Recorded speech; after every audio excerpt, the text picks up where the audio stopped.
この目に映るものは遠い日の真夏のかげろう、空には血潮にかける月よ、遥かな時を超えたあなたの命を愛した今夜だけは譲れない。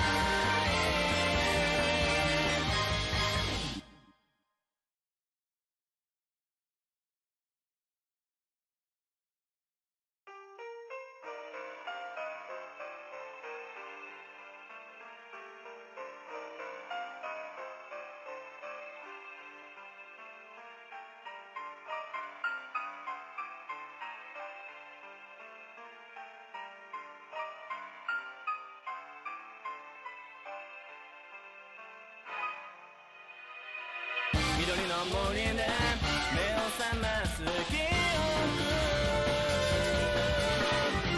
胸の獣が闇の中嘲笑うよ、巡る石の中そばにいて白き人よ、輝きをもたらして今すぐにこの渇き潤してこの目に映るものは遠い日の真夏のかげろう、空には血潮にかける月よ、遥かな時を超えたあなたの命を愛した今夜だけは譲れない。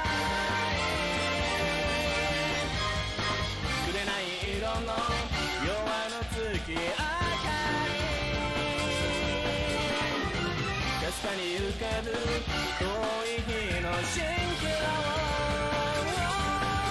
ため息のように舞い降りた白き人よ、輝きをもたらして今すぐにこの渇き潤して甘くとろけるようなほのかな血の蚊に誘われ穏やかな日常に終わり告げる目覚めた記憶遥か彼方で何かが始まる語り継がれる時の中で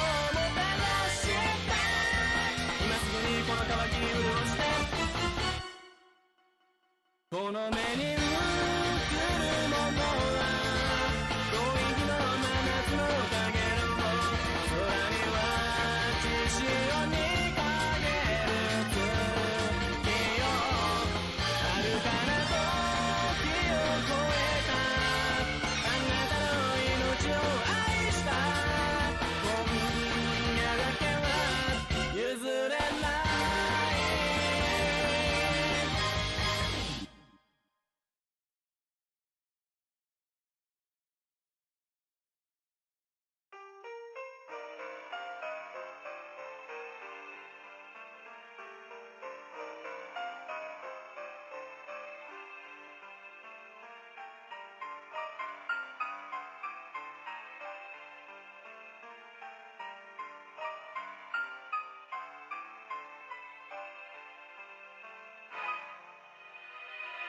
緑の森で目を覚ます記憶、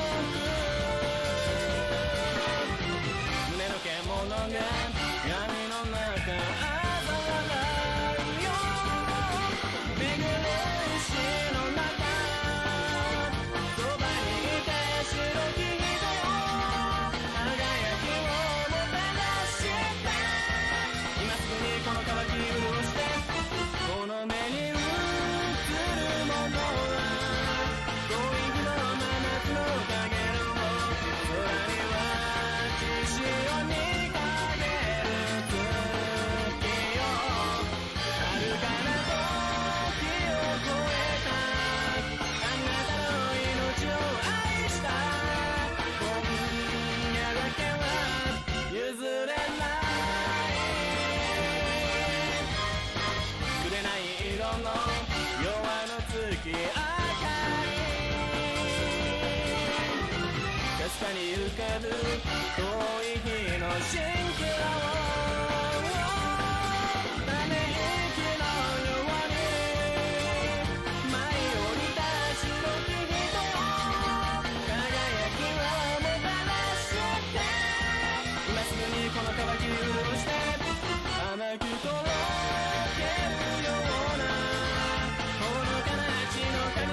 この目に映るものは遠い日の真夏の影の空には血潮にかける月よ遥かな時を超えたあなたの命を愛した今夜だけは譲れない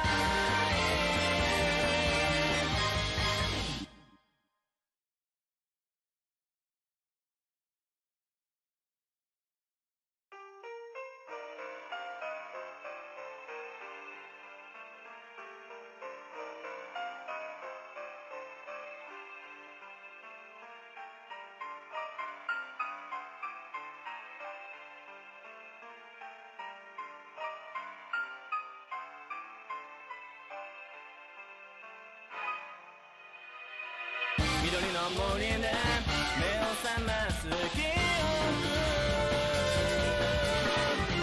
胸の獣が闇の中嘲笑うよ巡る石の中そばにいて白き人よ輝きをもたらして今すぐにこの渇き潤してこの目に映るものは遠い日の真夏の影の空には血潮にかける月よ遥かな時を超えたあなたの命を愛した今夜だけは譲れない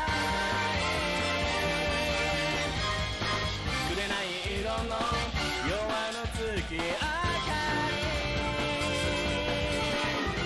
かすかに浮かぶ遠い日の蜃気楼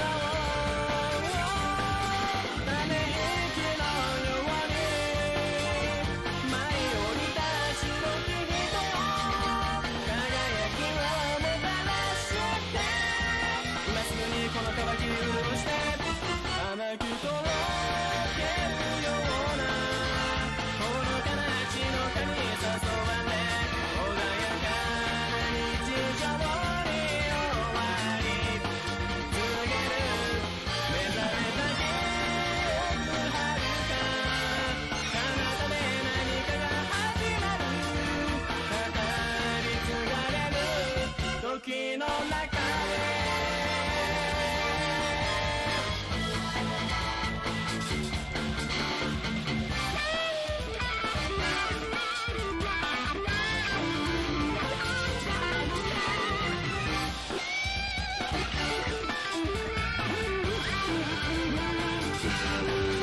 巡る石の中そばにいて白き人よ輝きをもたらして今すぐにこの渇き潤して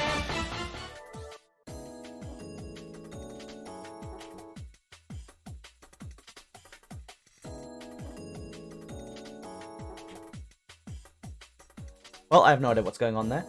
But good evening, everyone, and welcome to the very first, and probably potentially the last, actually, Hearts of Blazing Swiss Sundays event. Obviously, I am really excited to be able to host an event for Multi-Blood Actress Again current code. It's been a very long time, but this is, going to remain one of my favorite games of all time. So I'm very excited to be able to hop in here. Unfortunately, both of my commentators backed out last minute, so I'm running a little bit solo this time, so you have to bear with me a little bit, as well as this being my first event. Trying to manage stuff like Concerto in quite a while, so again, it might take a little bit of getting used to, a little bit of growing pains. But yeah, so in the meantime, I hope you're all doing well, and obviously we're going to try and get into some games as soon as possible. Fix my overlay, and there it is. There's the overlay working again. Alright, beautiful. So yeah, I am going to go ahead and try and get our players up and ready for this match. If there's any issues with audio or anything like that, just be sure to let me know, and yeah, I'll try and resolve them ASAP. I don't expect this to be a smooth event, but with any luck, should be a good time. Just received a request from one of the players to use Caster instead of Concerto, so I'm going to move over to that real quick.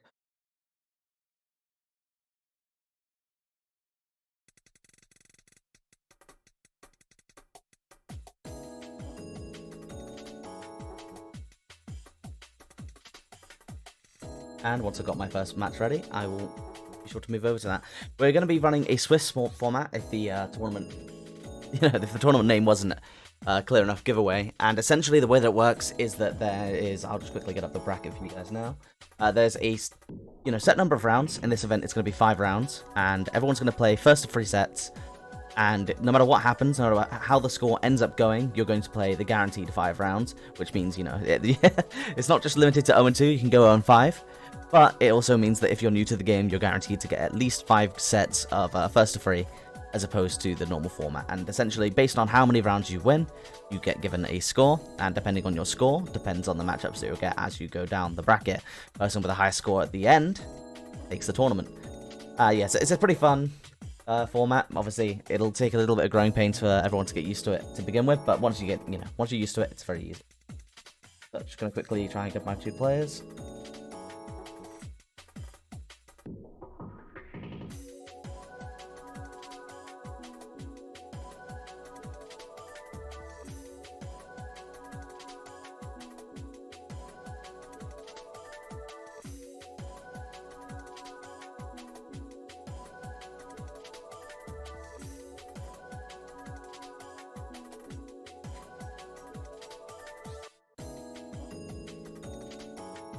So yeah, it's been a while. I haven't played this game in quite a while, but more importantly, I haven't streamed it. Luckily, it didn't take too long to change over some of my streamed assets, so hopefully we can still have a relatively good stream experience. But obviously, we're between caster and whatnot. Oh, there we go. Yeah, there are going to be a few growing pains, which is why it would have been lovely to have a co-commentator, because then I would have been able to use them to fill in the dead air. However, let's see if I can get into this lobby and then get our first match going.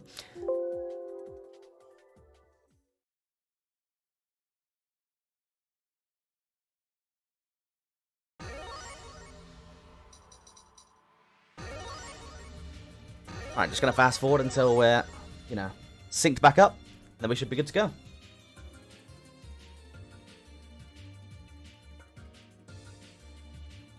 And yeah, there'll be some fillets that I'm not familiar with.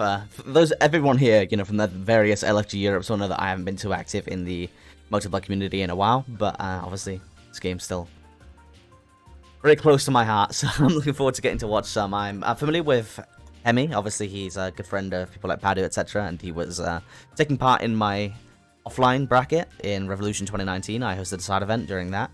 And yeah, his Wara was pretty nice, so I'm looking forward to seeing that. And then obviously we have a Full Moon Scion for Hyoshides.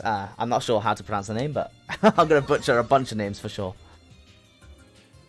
And I'll just wait until this is synced up, and then we'll get going. Seeing as I'm actually solo spectating, I could just tell them to go, and then turn off the speed up. Yeah, I'll do that. Why not?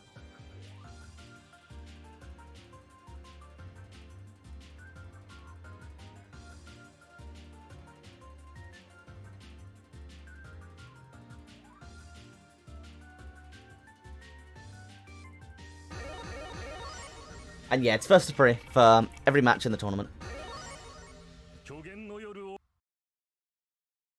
Alright, so let's get it started. We're going to be having some F Scion versus Warachia. Wara. Obviously, I've played a little bit of both of these characters, but not all too much. And this is why I was hoping to get someone like Anya, but unfortunately, Anya's still resting her hands. One of the more experienced, more knowledgeable players. And if any of you that are watching stream want to hop onto commentary, just let me know and I can, organize for that for sure. Yeah, good stuff so far. Great anti-air counter hit. Gonna get the conversion. Gonna see some Oki. Yeah, just go for the basic air dash high low. Keeping the pressure up. And yeah, Hemi looking really good so far. So much damage. I should have hit up Elios as well. I wonder what Elios is up to on Sundays these days. Getting a little bit of choppy connection, at least on spectator side. Not sure if it's on player side as well. Hopefully not. Looks like it could be though, based on how the players are moving right now.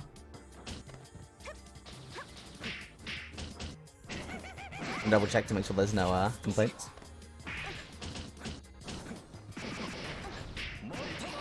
Nice, cool conversion.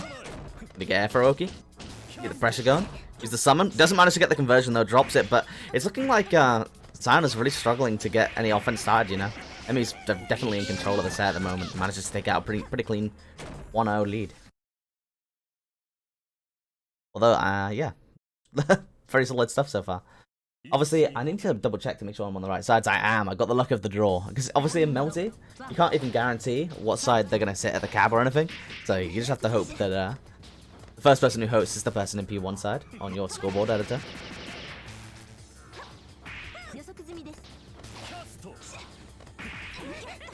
Good stuff so far. Again, getting the anti-air counter here straight into the super gonna go for the Oki. Goes for the tornado. Nice. And then just, again, keeping up the pressure, and it feels like Sion really isn't taking, you know, any sort of momentum back. She's just kind of letting Emmy do whatever he wants. Go for the TK loop, but ends up kind of dropping it. I don't know what the 5As are about.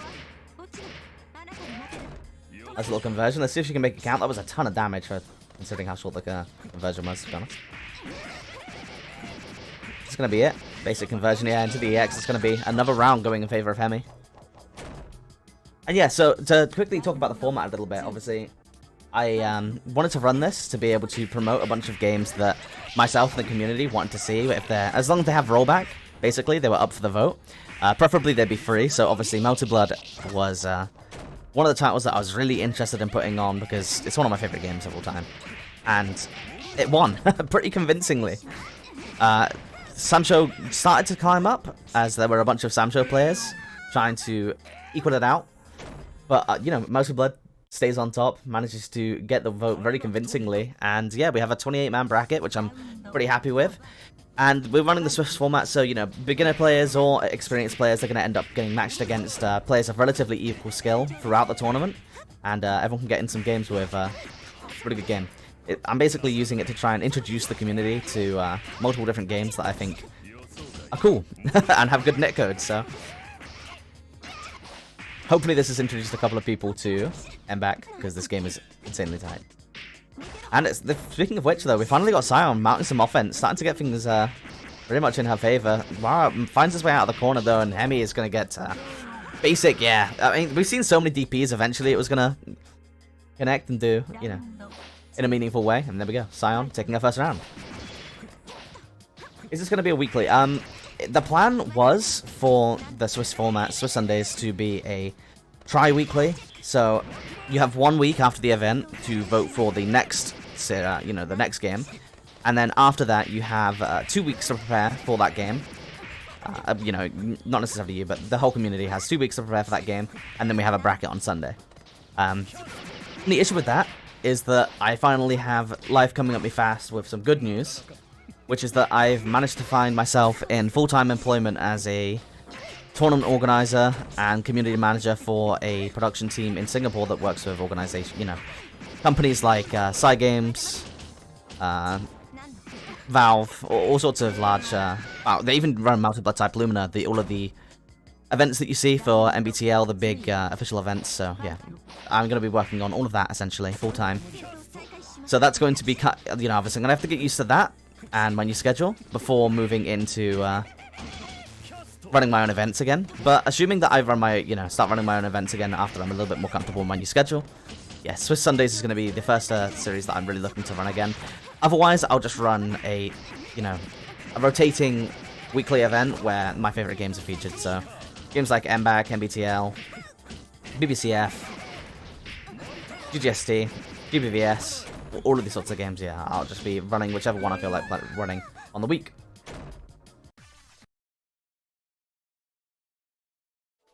Right, and there we go. Hemi winning it out with a 3-0 for our first stream match. Very convincingly, to be honest. Sion did manage to get one round back at a point, but for the most part, Hemi was definitely in the driver's seat. So next up, let's go ahead and get our second player. I think we're just going to go ahead and run everything through caster, because it's just easier at this point. I know everyone has caster, and it ran smoothly there. Unfortunately, you know, the £5 that I sent to Shears for the Concerto lobby isn't going to get as much use as I would like, but at the same time, I'm more than happy to help out Shear, especially because I think Concerto's a really cool thing, and obviously when I get my friends into MBAACC, it's a really easy way to just hop in with them. In the meantime, though, we're going to go on to our next match, which is going to be Blob versus Magamo. And yeah, I'll just quickly go ahead and get them into here, and then we'll proceed. And again, if any of you want to hop onto commentary and put me out of my solo comms misery, be sure to hit me up. Because I'm pretty much anyone who knows MBAACC on the mic. Especially because I'm not the most experienced MBAACC player. Let alone active.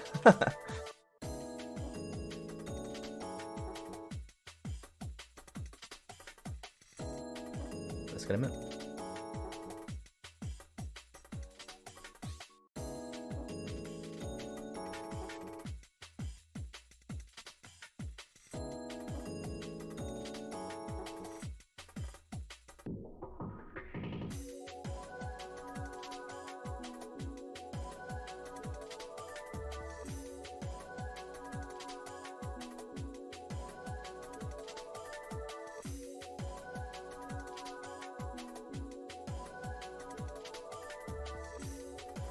Alright, there we go.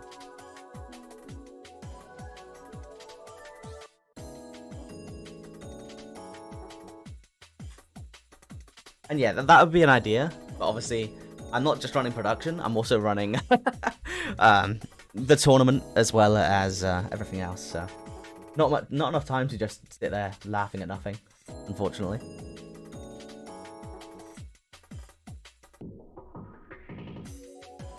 Oh, you're back?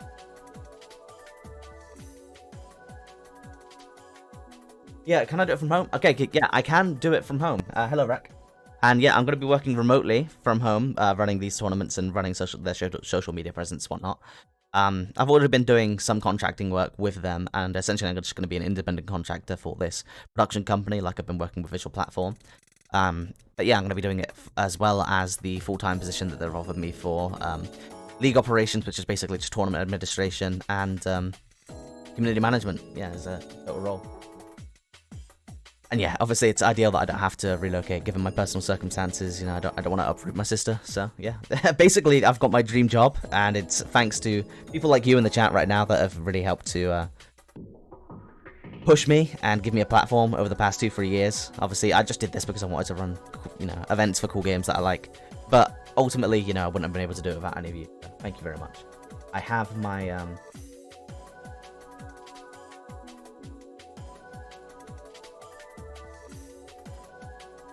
on Earth. Like, okay, so someone's asking me if they should play, you know, if it's first to free. I tell them yes. And then, they're like, okay, well, we only played first to 2. Should we finish it up? I'm like, well, yeah, just finish off the matches. There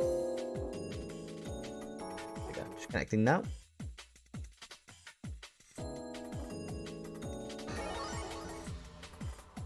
I'm in, so I'll let them know that they can start one ready.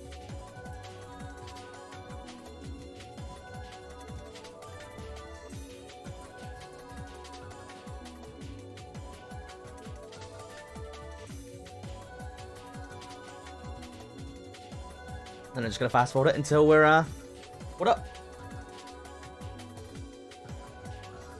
Obviously, Magamo, I'm very familiar with them. They've done a lot for the Mountain Blood community, so looking forward to watching their match versus Blob.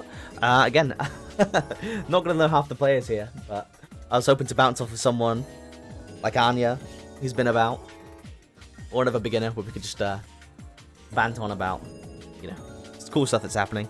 I really hope that I get to see like some PCL, or at least a little bit of CL in these matches. But at the same time, they're not like the most common characters in Europe. I know we have some PCL. Like I think Madeo is playing PCL at the moment, so maybe I'll have to try and snipe him and get a stream game of him. But I assume he's probably just going to be playing Arkia if he's on stream.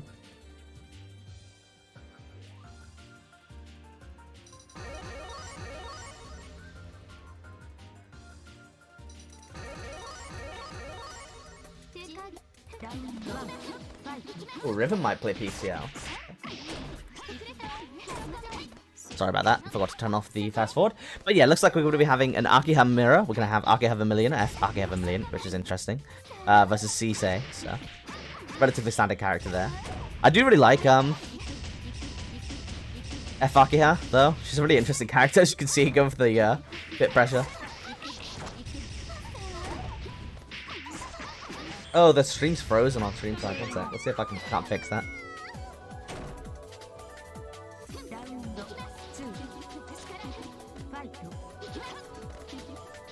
No idea why that would have frozen on stream side though.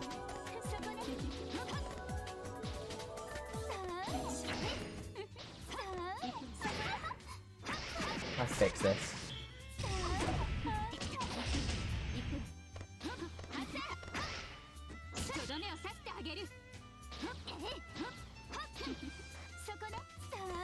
Ah, this is gonna be a pain. Why is it not fixed? Why is it broken?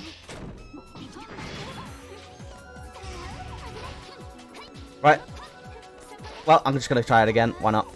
Let's reconnect and see if we can't just get into spectator. Fast forward it a little bit. Get it going again.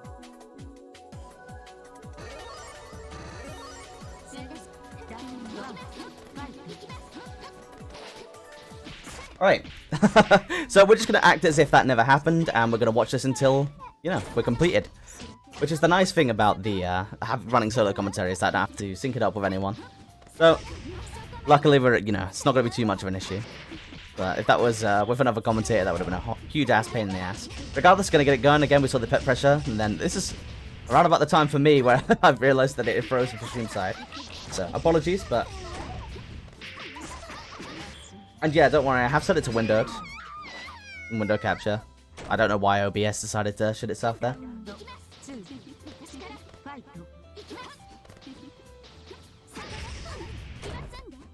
Oh, obviously though, if you guys know, I need to make sure that I've got the names in the right spot. I don't know who's playing who. They really could be either one.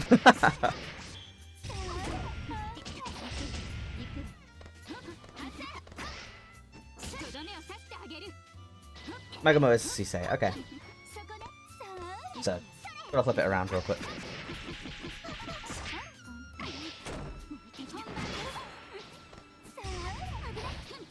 Thank you very much.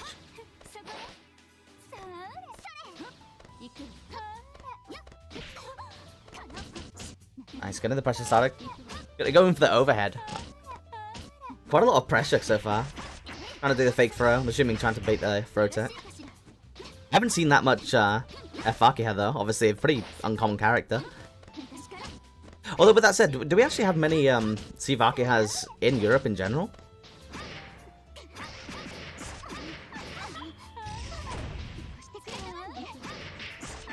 Nice. Alright, looks like Blob's going to be getting the first match win. I'll say this first of 3 though, so it's quite a long distance to go, and Magamo's no pushover.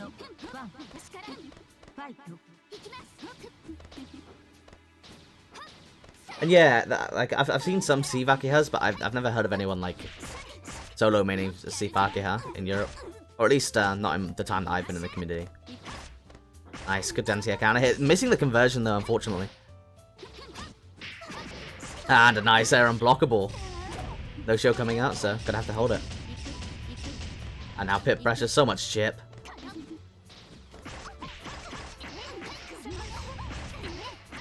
So much damage.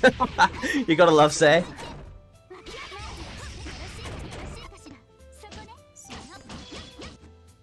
And the pressure, rebeating, keeping it going. Getting a conversion off of a pretty random hit, man, that's gonna be enough to close out the round. Magamo bouncing back.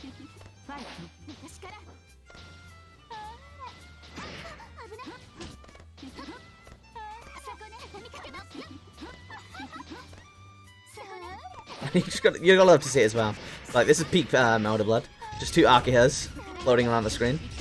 Waiting until they can get a single hit to connect on counter hit. Get a full conversion. Start up the corner pressure. And that's half of Toner's, you know, Sei's HP go back on. Some multi-blood jank going on there as well, though. Ribbon going completely the wrong way. Good block there. The pressure from F-Sei's, F-Aki has looking super solid so far. Go for the heat. That's all of the health recovered as well, that's quite nice. If you're not going to get him, there we go, getting the answer hit. Yeah, what's going on? So many anti-air counter hits and conversions are being dropped by Ikuku at the moment. And yeah, now you're just in the pressure, get hit, that's gonna... Oh, never mind. Thought that was dead, but doesn't... I'm gonna just close it out. But again, just baits out the throw tech with the puffle. Gonna tie it up. 1-1.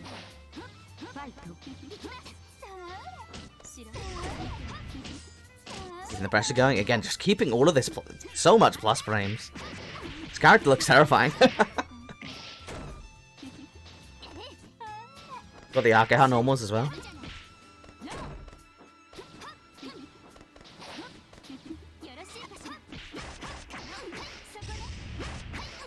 Nice, getting the full conversion.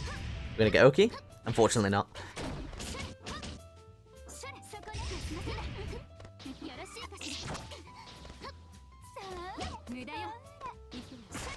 There we go. Anti-account hit. Doesn't get the conversion as well, though, just a little bit too late on the 5B. What's that 5C? Honestly, I have no idea. I haven't played enough, say, Vakia. I, like, obviously did the thing that everyone's done, where they, hear that see Vakia's, like, ridiculously hard. Try it out for a bit, and then realize that, yeah, it's a little bit too hard for me. Especially on Hitbox, though. I spent a bunch of time when I was picking up Hitbox. Like, this is the game that I decided to grind out to get my execution back up with Hitbox. And TKs was something that I really couldn't do, so I thought, you know, who better to try out than Vakia. But unfortunately, you know, it bested my hands. Ended up getting carpal tunnel, had to take a bit of a break. And to this day, I still kind of struggle with TKs. But Magamo getting a good offense started, managed to get the conversion. Should see about 4k into Oki here, right? No, I'm not sure what that's about. If it's like a tech trap situation. But we've seen that a couple of times from Magamo now.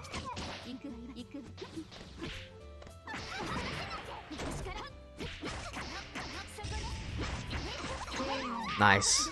So much damage. Again, obviously, if you catch Vakia, it doesn't really matter, you know, how great her offense is. If you manage to catch the Mosquito, she's gonna take a ton of damage. Especially against a character like Sei, who has, like, ridiculous conversion ability, to be honest. Nice, speaking of.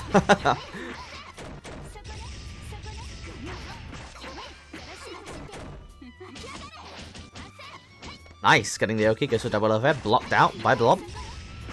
Well, that should be it, right? Spend the meter? No, again, looking... I'm assuming that he's trying to tech trap there, or catch him doing something, but regardless, if not, we're just seeing a lot of drops in that spot. But there we go. Magamo putting themselves on the board. Gonna be 1-2.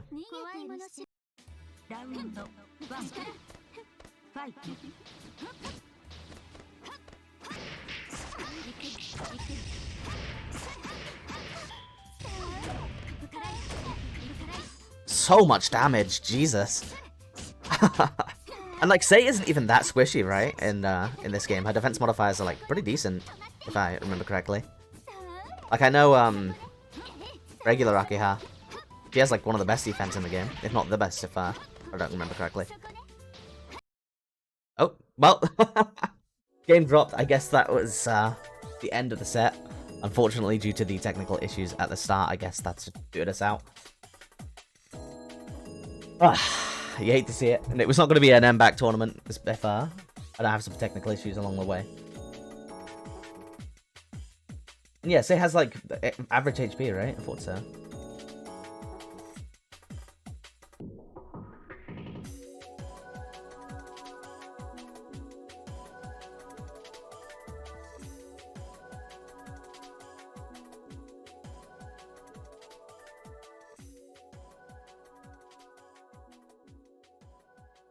Alright, well, let's have a look at the rest of the tournament. Make sure that, let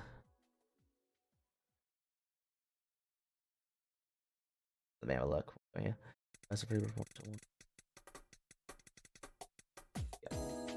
Alright, just have a couple of things to clean up here.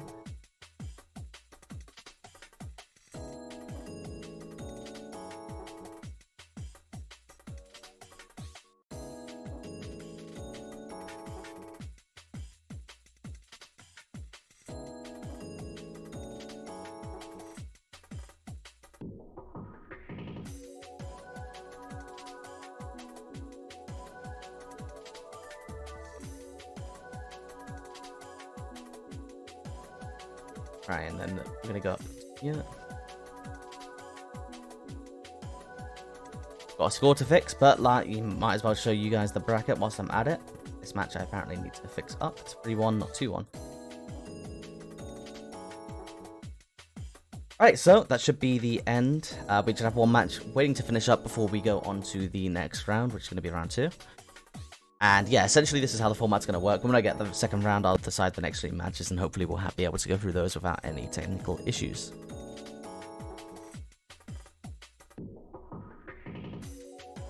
And yeah, definitely not a multi-tournament unless something goes a little bit skew. Obviously, if I had a little bit more time with MBAACC, I think I could get it down to a relatively fine science, but yeah, it's been a while since I've ran MBAACC tournaments. I think the last time was one of the HAB seasons, I believe. I could probably check, honestly. Let's have a look. No. When is Speedy playing? I can get him on stream next if you want. I'm open to taking requests, and if you guys have any feedback or like any corrections for me at any point, just be sure to let me know in the chat. Obviously, because I have no code commentary, I'm going to be mostly vibing off of what's going on in chat, so let me know.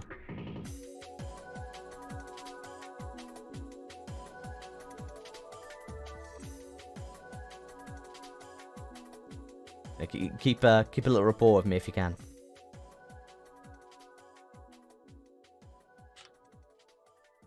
Alright, so yeah, it was a part of the Season 1 HAB stuff. That was so long ago. Good times, though. Miss it. Wouldn't mind running another season for MBAACC at some point in the future, for sure.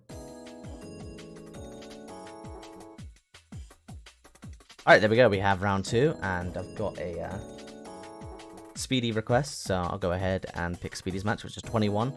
And then any other matches that might be in. Well, someone said earlier that Riven is playing PCL, right? So I'm going to go with 21 and 23 for our next matches.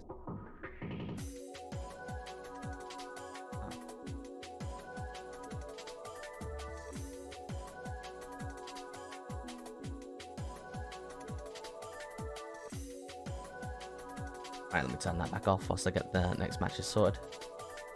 If I can change that score for them, but I doubt I can at this point. Which match was it? It was SEO versus Knight. There it is. Scores, it's 3-0 for Knight. Okay. Managed to change that, fine. Okay, so yeah, Challenge is playing along quite nicely today. I'll be honest. It's a nice change of pace. Alright, let's go ahead and get the players in.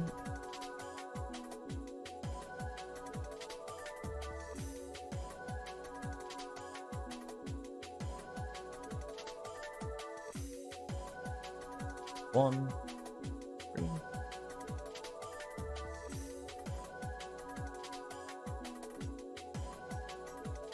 And then get our next match in.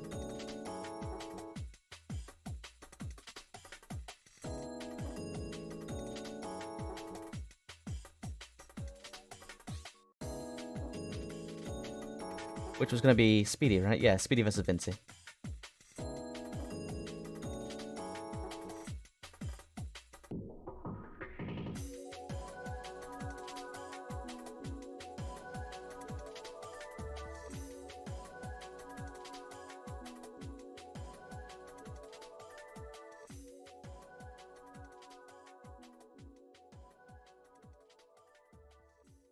Where's the bracket? I'm confused. Here you go.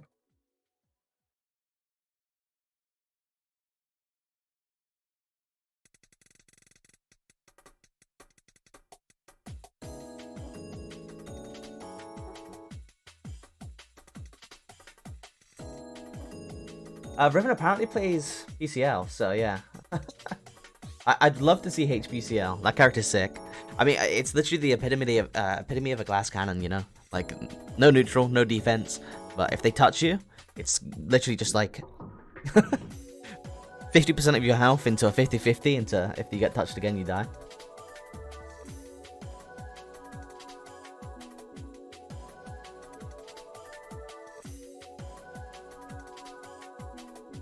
Yeah, just waiting to hear back from the players for their link. Here we go.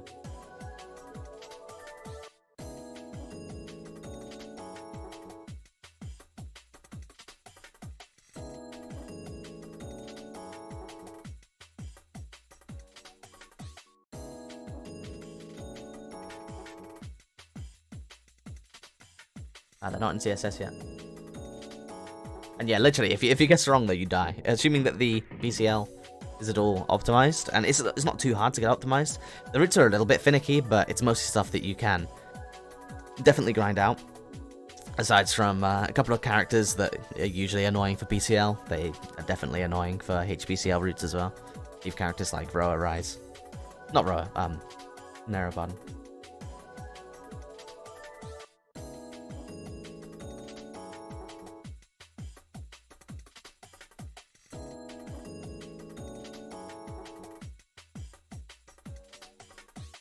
And yeah, PCL Hime wasn't too bad a matchup, honestly. I used to play it and I had fine time against, I believe it was it Frank Bot? Used to play in the tournaments back, about a year ago or so.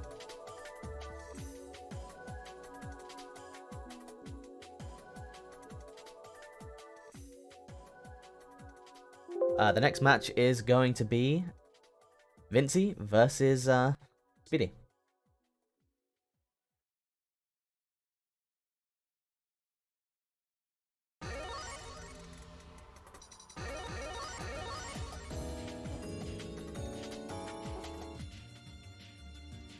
Looks like we're having the same issue as last time, so give me 1 second, I'll just fix it up.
Alright, tiny bit scuffed, but that should make it so that we don't have any more issues.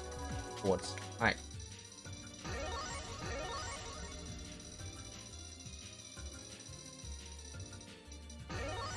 And then they can start now. Sorry about all the delays, obviously. A little bit of growing pains.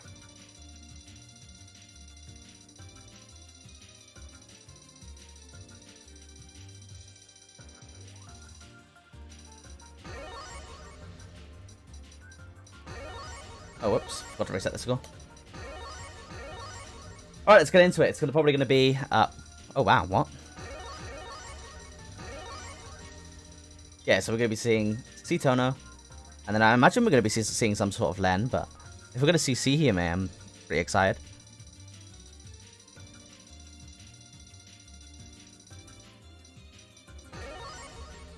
No, there we go. Back to Len. It's going to be F-Len.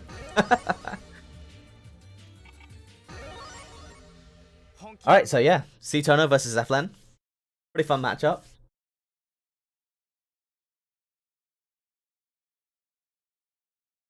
And then, if MBAACC wants to actually, play along, there we go.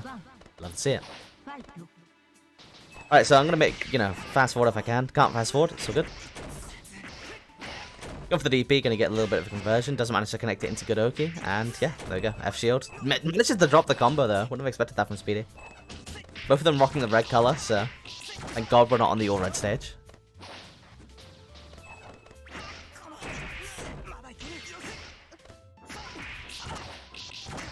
Nice, gonna get the super jump route. Ah, doesn't end up getting the air to air throw. Fortunate. And there we go, we're gonna see the Len throw combos. TT string into the mirror. Oh wow, I didn't actually expect that to work at all.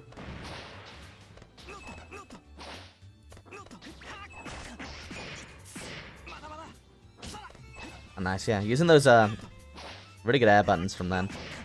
This character's a lot of fun to play, but she feels a little bit finicky, especially because of how weird it is to move with Len. That's a lot of damage. Doesn't end up finishing it properly, but gets a anti-air counter hit, but gets air thrown. And now Speedy taking the lead in the beginning of the set.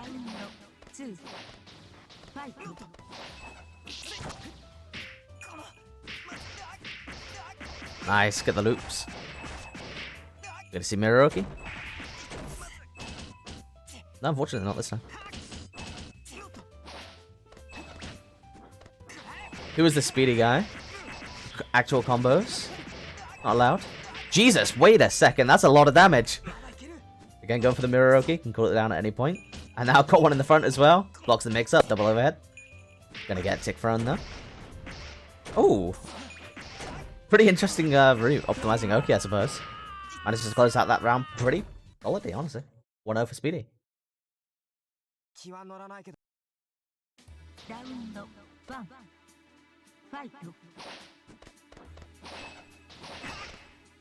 Nice anti-air counter hit, gonna be a lot of damage.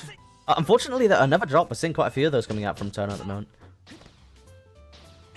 And Vinci's a pretty decent player, right? I remember seeing him in some tournaments or just in LSU Europe. Doesn't manage to get the throw into the mirror, unfortunate. A little bit too far out. Was down the mirror, making it active. Vinci hasn't played a lot lately, okay. Explains some of the drops going on at the moment, of course. There we go, the fireball. Can't shield all the hits. Such a weird little move, honestly, the little puff ball.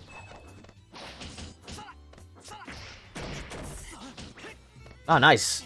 Manages to bait the DP. Doesn't get an effective punish there. So, unfortunately, gonna have to scramble until he gets another hit to close out this round. How you doing, Jester? What's the sweep? Gonna go for the shield DP.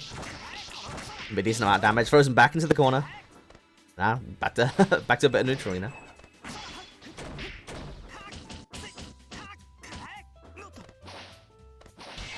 That's the puff ball coming out again. Counter hit. Goes for the cross up. Manages to get out there with the CS. Nice counter hit. That's gonna be a ton of damage. Not as much as I thought, honestly. Tono's kind of not it for me.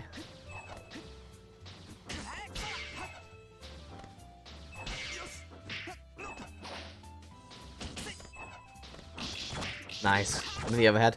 Doesn't manage to convert it though, but doesn't really matter. Gonna end up forcing Speedy into using the Circuit Spark. No meter for any sort of heat shenanigans. So yeah, gonna close it out pretty, pretty solidly.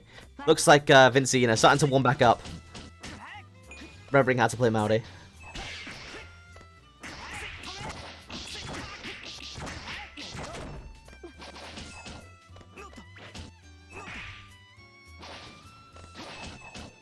Nice, sticking the air string.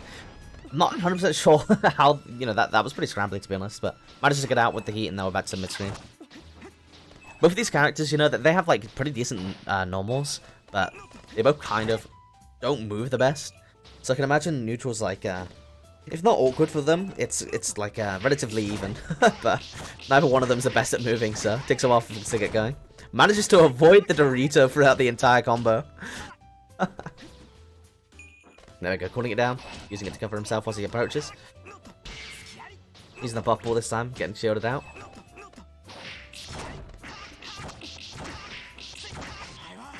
Yeah, that's going to be a lot of damage. Going for the EXDP ender, trying to keep the Oki, but BD manages to find his way out. Going to have the throw combos. We're going to see a bit of OTG into Mirror Oki, right? Yeah, love to see it. DP connecting though, and Vinci tying it up, 1-1.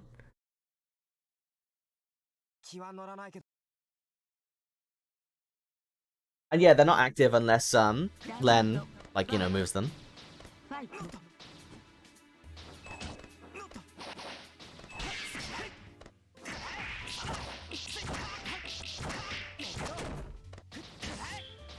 think the next game I'm gonna have to get myself another drink.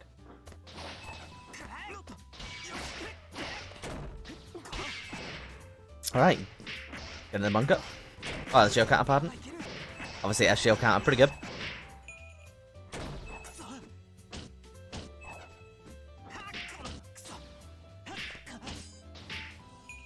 Nice, gonna get the throw combo again. Oh, throw bombo. Yeah, again, optimizing for that Oki. Managed to catch him on cross up high. 4k damage off of that tiny little string. Christ. That is the thing with Len, it really does vary. Like, you're either gonna get like 2k or you're gonna get 5k. There's no in between.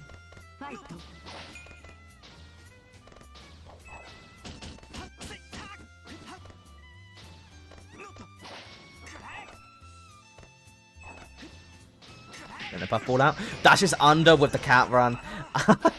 This character's dope. If only she had movement, honestly.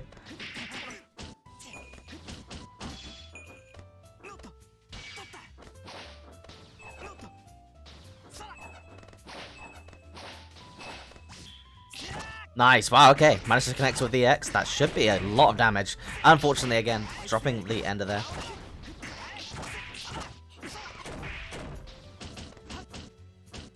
Blocking all the overheads and the pressure. Going for the sounds cancel stuff. There we go. Connects with the sweep. Doesn't manage to get the conversion, but lands on the other side. Vinci tying it up once more.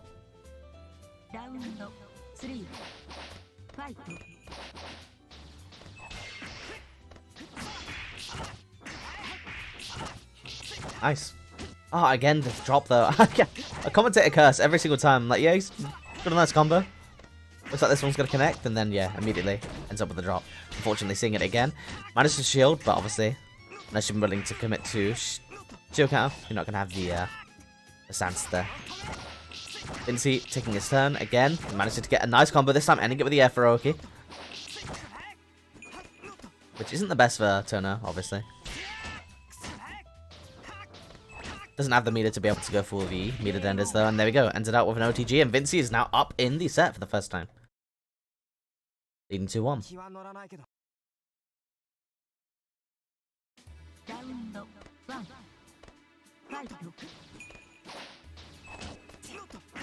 Nice, good backdash, goes to the sweep, goes to the OTG setup. And unfortunately, yeah, gets shielded into the shield counter again. Not going to be a lot of damage, but it should carry into the corner and set up mirror, right? Ah, okay, interesting. Just goes to super jump into the overhead mirror.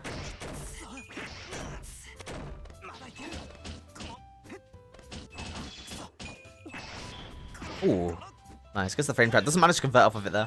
Looks relatively awkward. I'd already committed to the puff ball.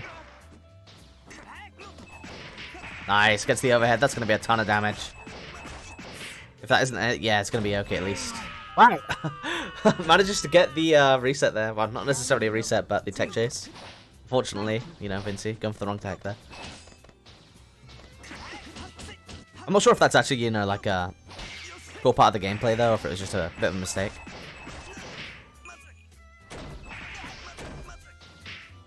So he could have been trying to tech to avoid the OTT string into the mirror Oki, but obviously didn't end up panning out there.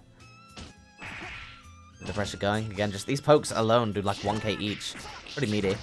Getting the EX dive. 4k damage. Back to mid-screen though, which obviously, I think this is the biggest issue with Tono in this matchup.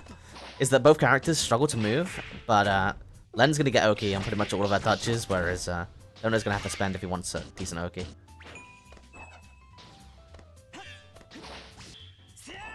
EX dive, missing this time. Going to be a lot of damage though. Run back into mid-screen. Double dash into the EX, keeping the pressure going. What the hell? Catwalk so OP. Ducks under, walks under, and yeah, it's gonna end it out with the throw loops. You love to see it. Speedy tying it up, 2-2. Catwalk's so hilarious, dude. As if walk out of the corner isn't like a strong enough option in multi already. Just catwalk underneath any air normal. Unfortunate drop. But does end up carrying him all the way to the corner, gets hit by the air throw though, so this is going to be a decent chunk of damage. But unfortunately, Speedy also with the drops. Yeah, there we go. Goes for it, pushes him into it. Keeps the pressure going.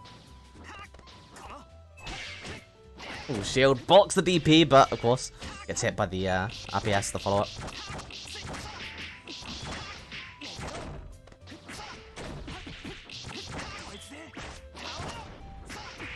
Nice. Okay. Ends up dropping the ender again, but still has the corner. There's the OGG string. Yeah, nice pressure. Gets a counter hit. It's obviously a decent trade, but yeah, all he had to do was anti-air that. One more hit should do it. Gets prone. Gonna be a mirror setup. Yeah, a little bit of Oki. Ends up whiffing the CS. And now, Speedy. Set point.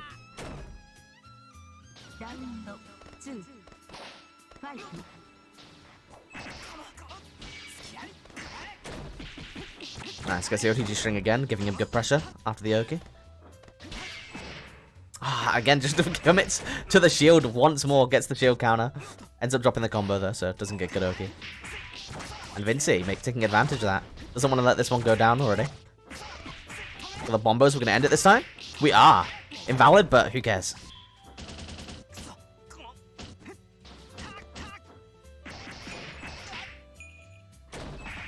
Nice, gonna go for the setup. Throw this time, that's gonna hurt. Oh, never mind. Again.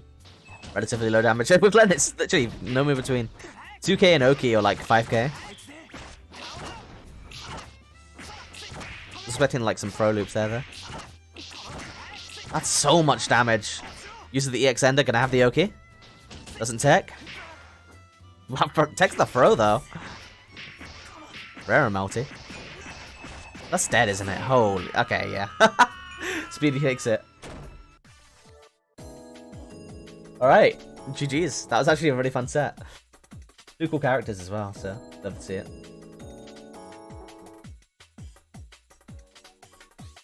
Alright, so our next match is going to be match 23. Let's go ahead and get them in here. And match 23 is going to be Smo versus Riven.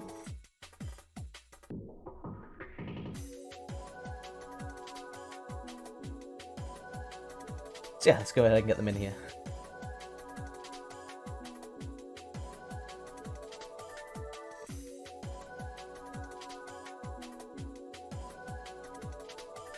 I obviously, pretty sure like most people are familiar with Smo, but Riven is apparently playing a character that I'm interested in. If not, it's going to be another character that I'm interested in, so either way, I basically get a dub here.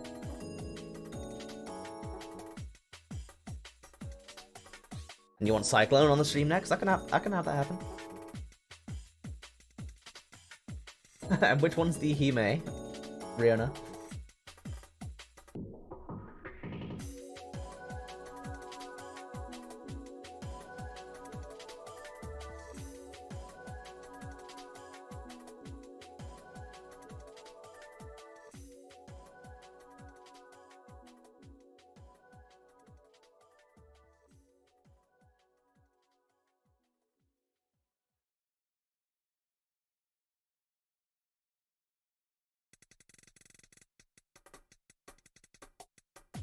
Oh, it's well, we're getting Smo on now anyway, so no worries. Waiting for the caster to be thrown my way.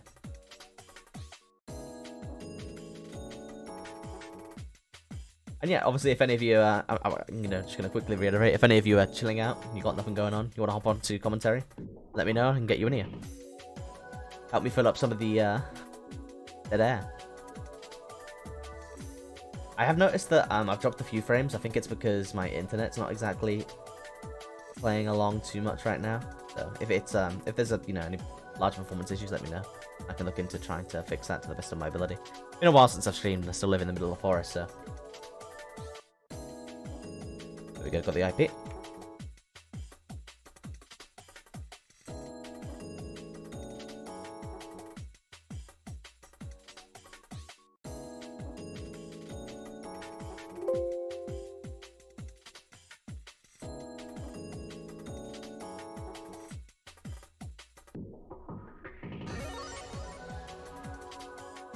Alright, got them both in.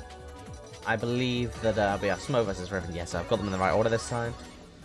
Change it over. And it is going to be the HPCL versus Sihime. Alright, both of them playing, not necessarily the standard moon. But, hey, both of these moons can definitely still fuck. For sure. I mean, HPCL if you learn some of her routes, they're not like the easiest, but they're definitely not hard. She can immediately turn every character into the game into, you know, a two-touch death, you know, two-touch. If you guess wrong on the first touch, yeah, you're dead. So she's the great equalizer. Not that doesn't have the best defense on neutral, but if you get touched, it's gonna be pain. And Tsihime obviously has the bombs. Really interesting character. But of course, she has all the other stuff that makes Hime great. Just flight, Hime normals.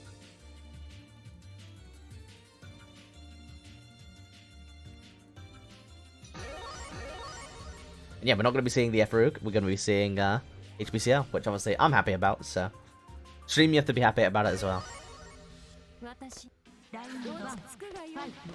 I'm just gonna pause that for now. Unfortunately, it might mean that we get cut out at the end, but yeah, it looked like had a small desync on spectator side there. But you know, when the rounds are over, I'll speed it up again, try and catch up as much as I can. And here we go. We're seeing a lot of the Tsihime stuff already. Seeing a lot of the big normals coming out.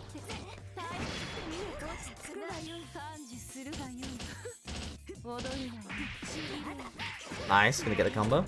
And see, oh wow, goes ends it relatively early, unless we're just going for the Oki. Not too familiar with Tsihime routes.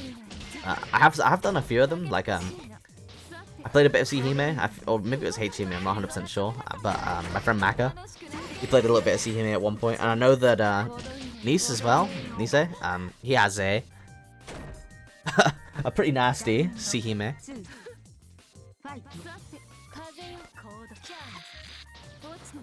Yeah, Smoke taking the first round. Getting the anti-air counter hit. Manages to drop the conversion there, unfortunately. Oh, it's Hime. Yeah, they're very similar, let's be honest. It's just like the detonation of the wind that changes as well as a few other things, obviously. But I get them mixed up quite a bit.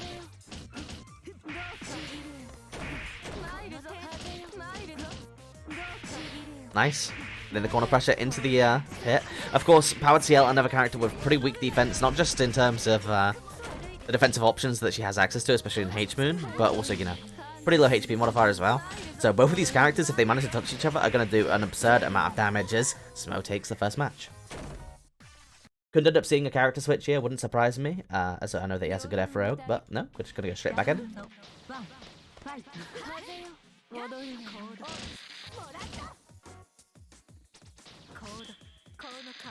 Going for the horizontal lightning in the air. A little bit too high, though. They're not going to make any use of that so far. Nice. Go for the OK again as the U-end. Managed to get a counter hit off of the shield. And back into the same situation again. Just have to hold the wind in the corner. HCL, you know, again, not having the best ways to steal her way out of that corner. Unfortunately, doesn't get the conversion. Is going to find it off of the anti-air counter hit this time, though. Unfortunately, drops not too far off of being able to get the 50-50 there.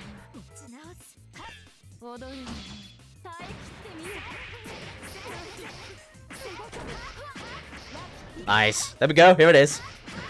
Proper route. We're going to end it. Yes! Into the 50-50. Gets blocked, though. I love her. HBCL. Such a goofy character. Managed to get another touch in neutral, and again, all it really takes is 2 clean touches for PCL. In this matchup, especially, to be able to close this one out.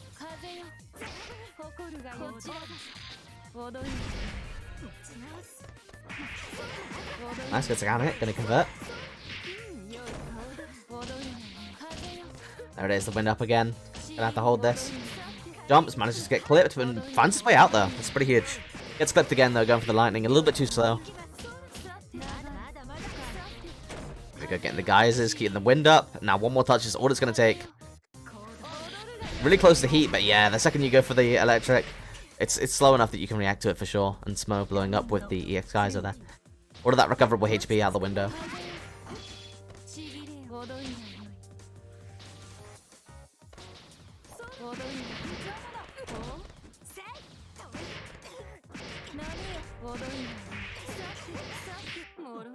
Oh, unfortunately, it doesn't get the 60 ender. Going for the air, going for the cute stuff. 63B, and then using air actions and air dodge to try and land safely. Fortunately, though, gimmicky neutral isn't going to be enough to deal with Hime. Yeah, there we go. Smo up 2-0. And we're going back to CSS. Is this the Ryug? It is. It's F Ryugi. H Ryugi. No. Okay. Never mind. Baited me for a second there, but yeah, we're going to be seeing a little bit of F Ryugi.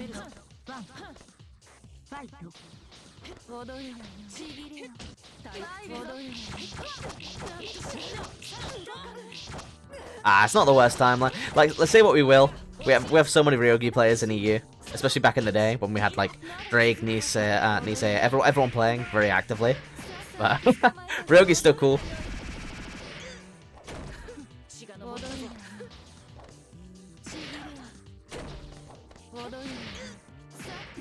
Nice. Gonna get the conversion.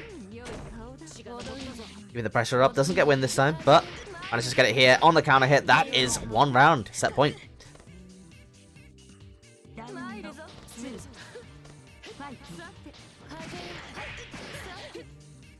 Oh, doesn't manage to get the full conversion.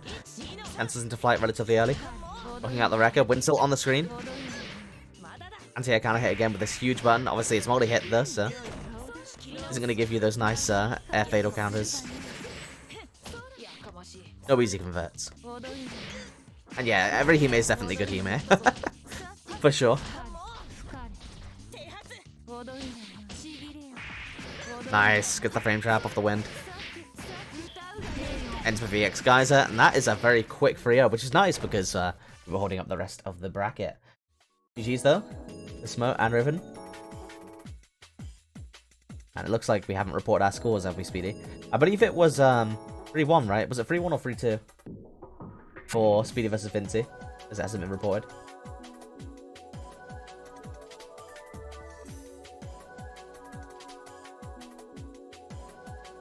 Yeah, 3-2, thank you. I didn't want to misscore it. And obviously we just had Smo win 3-0. Alright, so next up is going to be round 3. Might as well switch over to the monitor capture, let you guys see what's going on. Which of these matches would you guys like to see? This is a easy way for me to do it. You guys let me know which 2 matches you want to see. I'm currently leaning towards Tessio and Piango. And, yeah, then maybe... Who else? RA9 versus Blob. We've already had Blob. Let's try and get someone new on.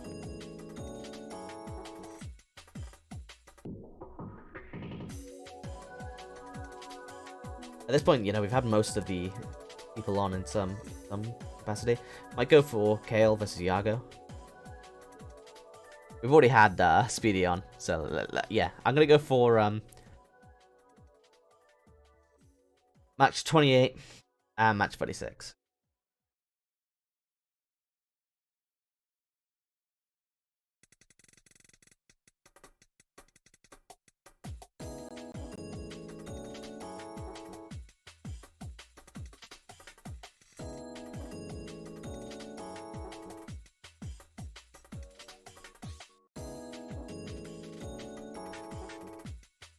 Alright, so first up is going to be Yuga versus Joko.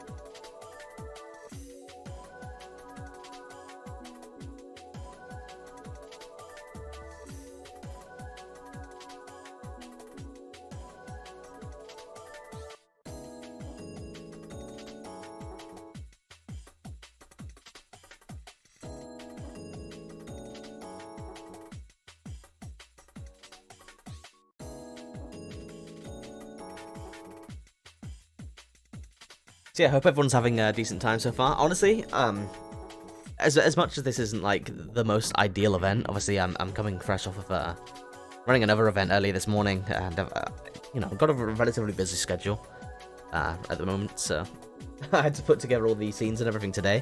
There's been a couple of technical issues, but obviously my commentators unfortunately weren't able to make it today.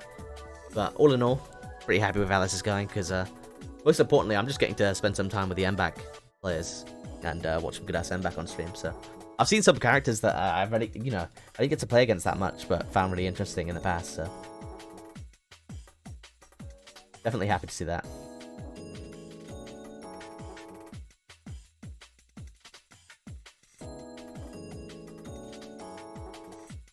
Got the next link in now.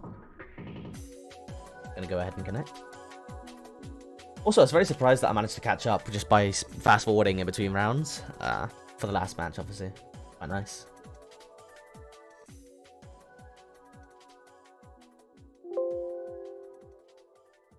Right, so I've got to switch around the teams. Yeah, good to go.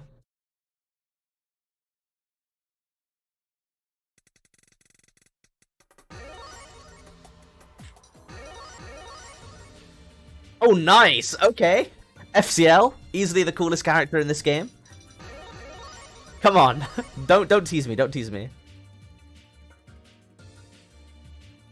And show me some sick-ass flicker loops and flickery jumps. Gonna have Sialko on the other side.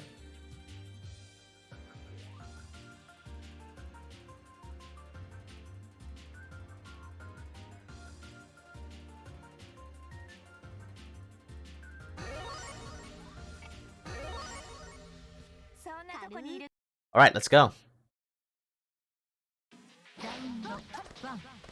Gonna have Aoko versus FCL. You love to see it.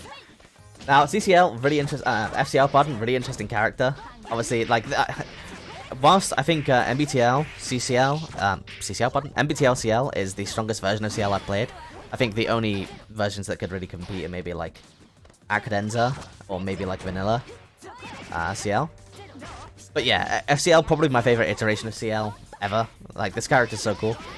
Flicker loops, flicker rejumps, the Kyoki, obviously. All of that stuff's really, really cool. And then Sialko, one of the coolest characters in fighting games as well.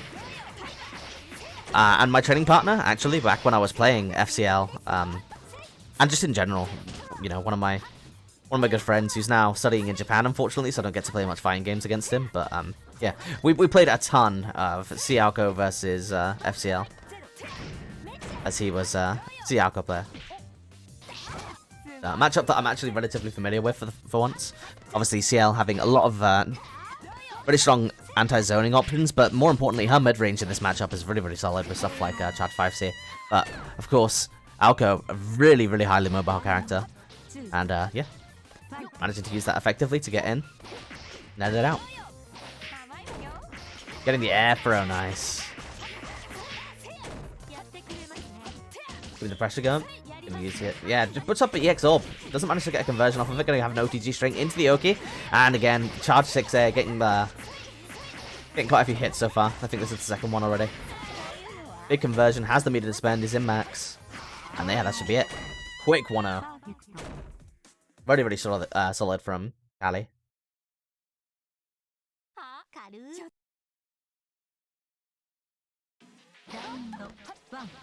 And you know, if you're not able to react to stuff like the Charge 6A or the 6B from Sialko, definitely going to be a hard matchup. Pretty much every hit is going to lead to, you know, the orb over your head. So, relatively conditioned offense, and then at some point they're going to go for the overhead and pop that orb to make it plus/safe or convert off of it.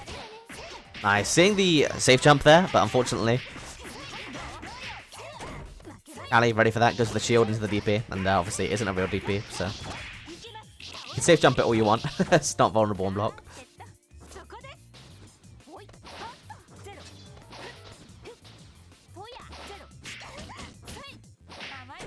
Nice, getting the goal throw again. Gonna be a solid conversion, probably straight into Oki as well. Now just dash up, charge 6A from the air for Oki. Doesn't manage to get the tech trap there. Obviously that's like the invalid where if you tech out of it, you're going to be tech chased and take way more damage than if you just let the invalid combo rock. And yeah, I forgot about that. J2 for 6A in this game is so nasty. Like, just box jumping and controlling space with Akko Orbs and J2 for 6A, J2 for 6B. Really, really strong. Go for the plus frames. Gets hit by the 6B.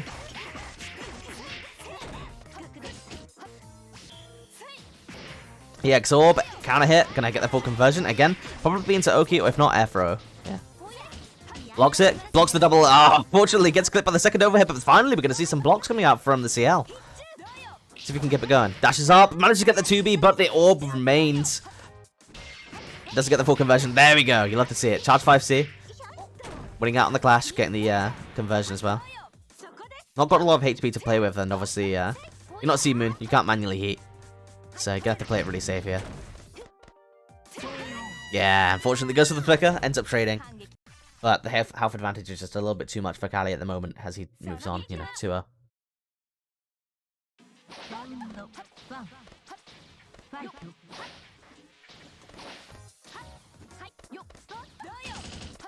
Nice.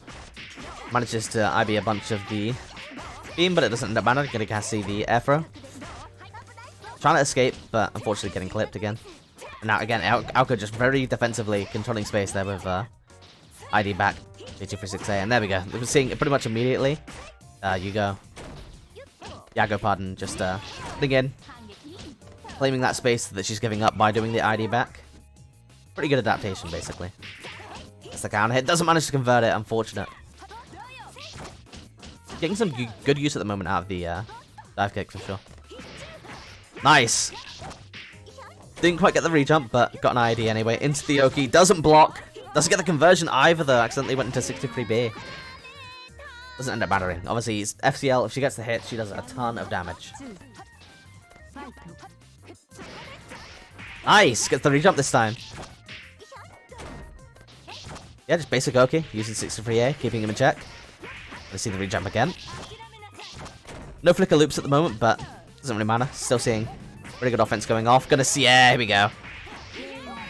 Got the flicker loops, got the links, and that is an incredibly quick reversal. As we're going to see it go to 2-1. Yago not wanting to give up without a fight.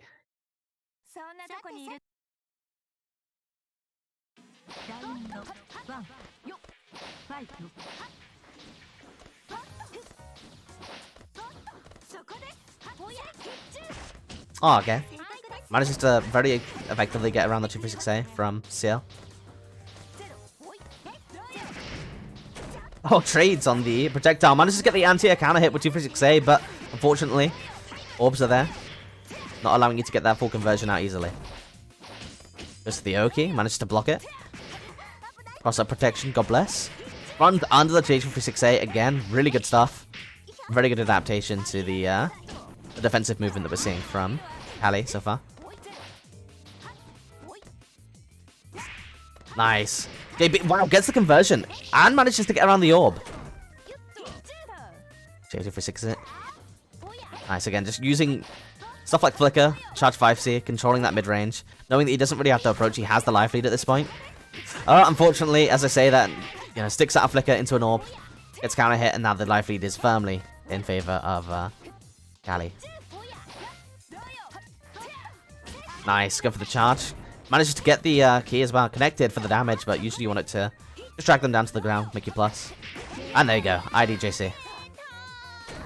One round up for tying this up.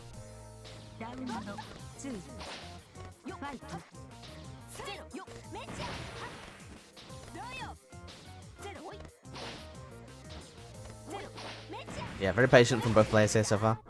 Using the charge to try and force Aoko to come towards him. Nice, gets the punish on the key. Doesn't get the full conversion, so unfortunately. Ends up getting the IDJB though, anyway, so. Back to the corner you go. Nice, and this time just dashes up, goes for the low instead of the ID. And there's the tech trap. Yeah, you definitely don't want to be teching there. It's a bit of a knowledge check, but if the Aoko player's ready, you're gonna definitely get smoked for that one. I want to play MBAACC. That's the big take home of watching this set in particular, and a lot of MBAACC. I haven't really been playing much fighting games recently, but I miss MBAACC. Obviously, it's a little bit of a shame that my main training partner isn't about. Goes to the command dash, gets the command throw. But yeah, I'm definitely gonna try and hop in some of the LFGs, get some matches. Haven't got that much going on this week, so yeah, perfect time to do it. Nice, getting the IDJA.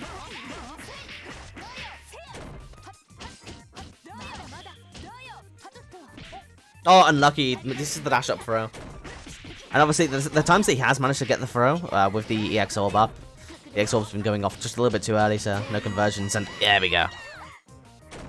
Let go of block, I'm assuming, was trying to, you know, do something in that little gap, and immediately the off-screen orb manages to smoke him.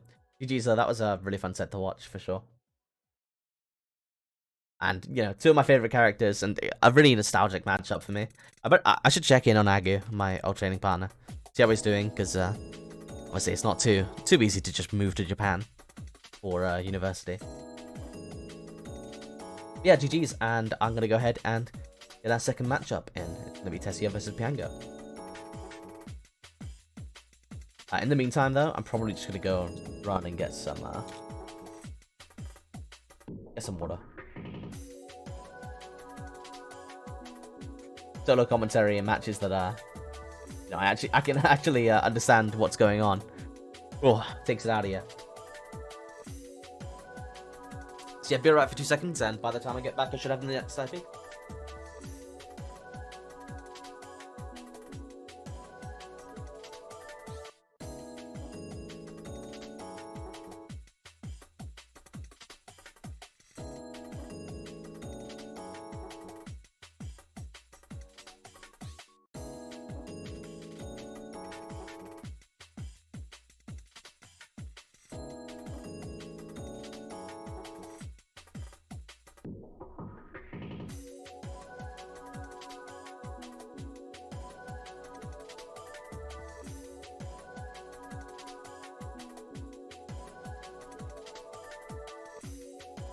Right, I'm back and I've got a DM, so should be able to get into the next match.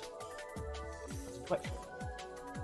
Obviously, I'm going to say this every time during the intermissions, but if any of you want to hop onto commentary with me, you've not got much going on, hit me up. Gonna arrange for it for sure. Right, so next matchup is going to be Tessio versus Piango. I believe Piango plays Coma, right? But I'm not actually familiar with who Tessio plays, so if anyone can hit me up with their knowledge, I'd appreciate it.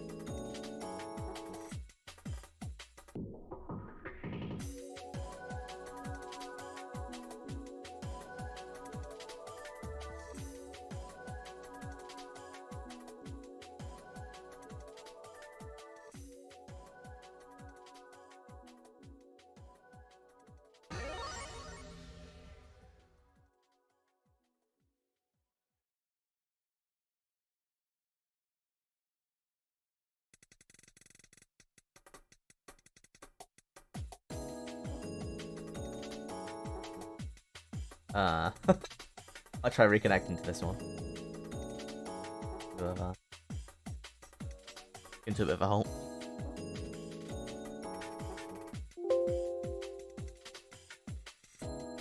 Yeah, if you guys are interested as well, I'd be definitely down for trying to run, because I definitely can't commit myself to, you know, like what I was planning on doing, which was this rotating event, essentially. But something that I can do for sure is run these, like, frequently. When I do start my work, obviously because most events tend to take place on weekends, I am working Wednesday through Sunday. So I probably won't be running the events on those days, but if we're down, I'm down to set up like a MBAACC and MBTL Swiss on Monday and Tuesday, perhaps, something like that. Is Nightbot, like, dead or something? What's going on?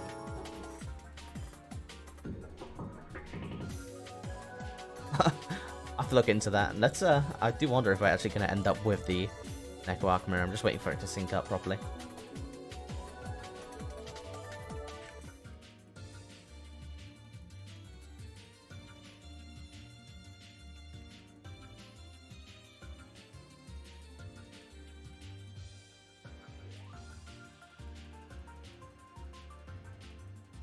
Alright, let's go and have a look at Nightbot whilst I'm waiting. Try and figure out why it's not working.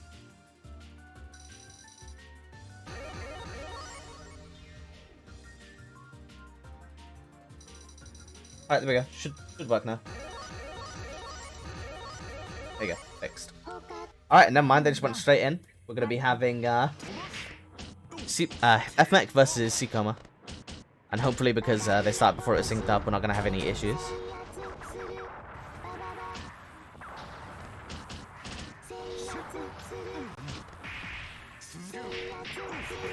But yeah, for some reason, Nightbot had left the chat by its own volition. Oh, nice. FMEC's such a funny character as well. Like, obviously, she can put down this. I don't even know what you want to call it. It's like a little battery, I guess. But yeah, other than that, she just has like some relatively gimmicky zony moves. Looks like Piango's like at least relatively familiar with the matchup though, ducking underneath missiles, stuff like that. Yeah, it's getting chipped out. Manages to lose so much HP to that. And obviously Coma, a character that does struggle with zoning, so not the best matchup. FMX still has stuff like the DP. I don't remember how good the barrier is though in terms of DP. It's pretty slow, right, if I remember.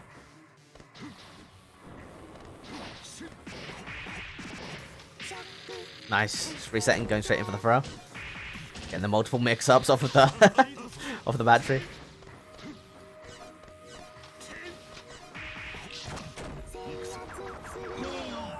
Oh wow, Jesus. Oh, does she not have the DP on FMAC, pardon? Because I played against like a grand total of 1 FMEX. It was Sinjul who runs the I don't remember what it's called, the something league. He runs something league and Hessen Crash, a bunch of German events essentially. Challenger League, that's it. He runs Challenger League and a bunch of events like Hessen Crash, etc. And yeah, I played a bit against this FMEC. It wasn't that long of a set. Not too familiar with him. I am not coming to Hessen Crash. Obviously, I've got quite a bit of stuff going on in my life and I haven't been invited. Which is weird because I do work on stuff like ICFC, etc. with Sinjul. But yeah, it's not the biggest deal. If I was gonna, like, I'm upset about not making it to events like Mix Up, etc. But obviously, for those people who know my personal circumstances, you know, it's a miracle that I've been able to be as productive as I have been recently. But the fact that I've managed to find myself employed, let alone employed in the field that I now have, it's an absolute godsend because I'll be able to have a much more open schedule from now on. Like, I'll know my commitments, and then get myself my passport sorted, and then yeah, I'll be able to maybe come to some online or offline events, you know, affiliated with the organization that I'm running with.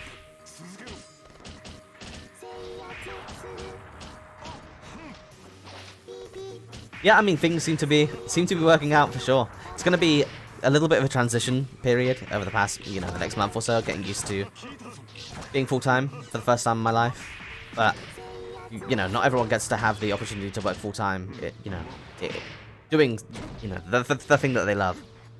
So, I'm definitely blessed. And yeah, it's a huge thank you to people like you, Speedy, because obviously you guys have supported me since I started running my events a couple of years ago. So, without that, I highly, highly doubt that I was going to end up in a position, you know, doing what I'm doing professionally. FMAC, again, just zoning out really effectively. He keeps on getting caught by the launcher at the moment as well. That's going to be 2-0. Or, oh, I didn't even change the score. Very professional. But yeah, so essentially over the next couple of months, I'm going to be able to start getting on top of things again. And I'm pretty sure a lot of you weren't there for when I said it earlier. But whilst I'm not going to be able to commit to the original format that I had planned for Swiss Sundays, because obviously you know, it's a lot of work to get into those and a lot of prep. But I could definitely, like, more than happily, I could put on a weekly bracket of, you know, Swiss bracket for MBAACC and MBTL. Like, this has been a lot of fun so far. And yeah, it's definitely a weird overhead smo. I thought it was unblockable as well when I was playing against Sinjul. But yeah, turns out it's just overhead. And yeah, that was another thing that I thought. It's just like insane chip. Do I have to just shield it? But obviously, I tend to play F-Moons, so shielding it felt a little bit weird. But yeah, just to, you know, clarify once more. If you guys would be interested in seeing a bracket like this ran semi-frequently to, you know, every week, I'd be more than happy to put on like a Swiss bracket every week. You know, maybe alternating between MBAACC and MBTL. Or maybe just an MBAACC bracket every weekend, you know. This is like my favorite game.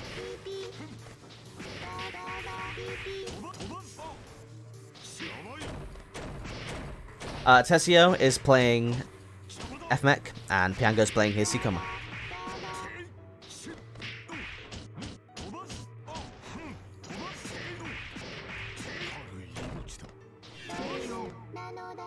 And yeah, obviously this is my first week doing this, Vinci, but so as time goes on, I could definitely get the production value and get some of the technical issues sorted out, and have a co-commentator as well.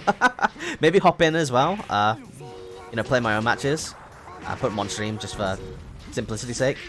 It'd be a fun time. Like, I'm definitely down to do that.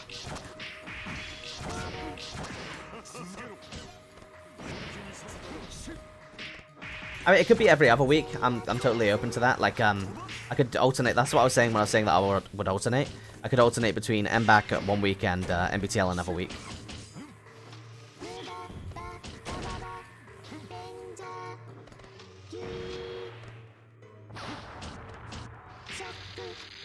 And obviously, if Riona's still in the chat, if you're interested in collaborating on that sort of thing, I'll be more than happy to run it in affiliation with the EU server for the MBAACC stuff. Is Tessio the coma? Am I just like completely wrong? I don't think so. I'm pretty sure Piango is the coma. Oh, well, there we go. Like I said, because they started before I told them to let it sync up. Unfortunately, the set gone. The set dies, so I'm assuming that was a 3-0.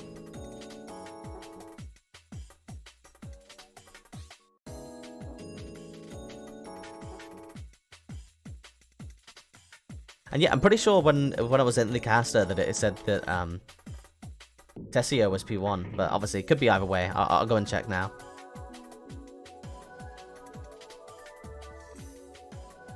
Oh, okay, so it was the other way around. Alright. Luckily with my little shitty thing that I've got going right now, it's not the easiest to tell which character was in which spot either way. So congratulations to Django at that point for the solid 3-0. Obviously, didn't let it sync up though, so we can get to the end of that round. But with that said, we do have the next matches available. At this point, I think it's pretty much inevitable that we're going to see some repeat players. So if there's any matches that you guys really want to see, I kind of want to see Smo versus Speedy.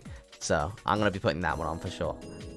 And then other than that, yeah, if there's any matches that you guys request, we'll get that one on as well. And then we'll get round 4 started.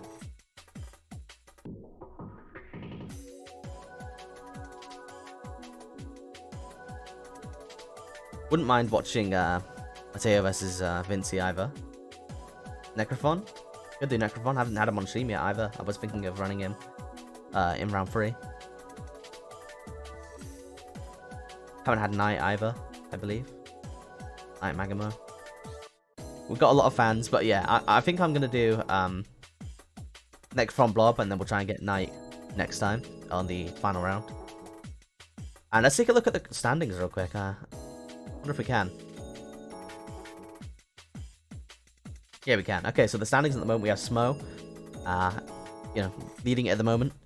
That's a +9 point difference over the other people at 6 right now, so we have a couple of people tied up in Blob and Speedy.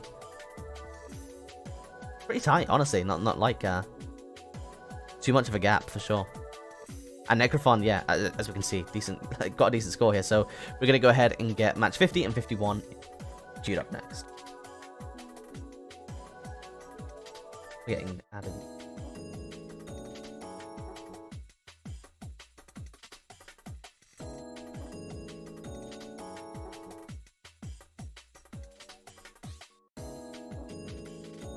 Alright. Gonna go ahead and get another one.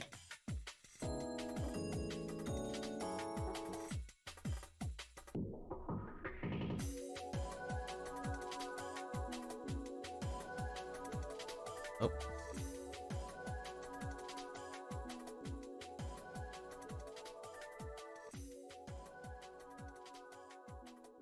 And obviously, most of my training partner is in Japan. EU to Japan is probably going to be rough, but good try it. MBAACC netcode probably isn't that good, though. There's only so much rollback can save. I do miss Agu, though. Alright, so first matchup, we are going to get Blob versus Necrophon in here.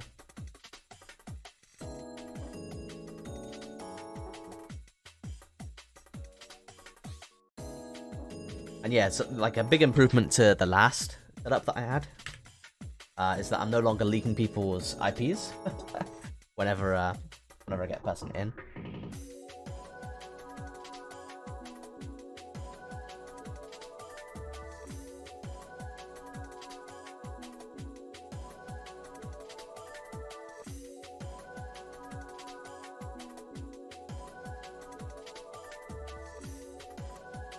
Right. Apparently I've got a DQ, so I'm just gonna go quickly. What's the next person forward?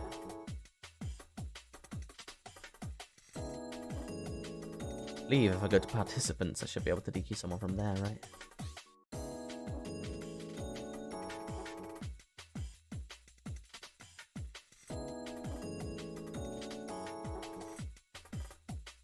Unfortunately not. Looks like I'm gonna have to put in Nick. And that's the thing, I'm not 100% sure how I'm supposed to report Nick winning here. I guess I'm just gonna give him 3-0. That could lead to DQs being kind of OP, no? I'm gonna put the Nick one for now, and come back to it.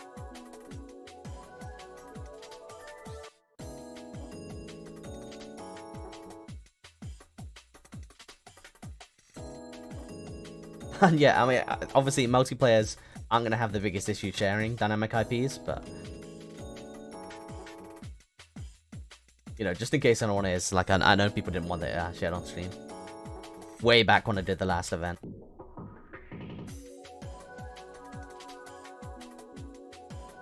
Just waiting for the IP to be sent my way.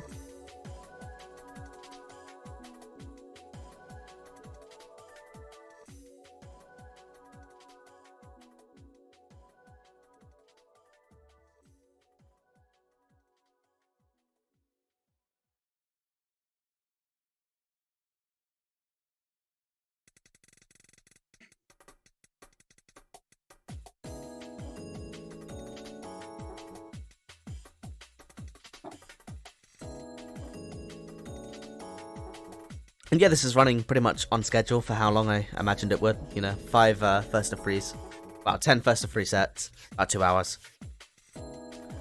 Gonna connect now to the next IP.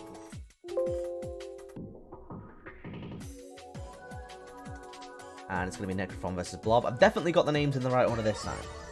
So there really shouldn't be any issues.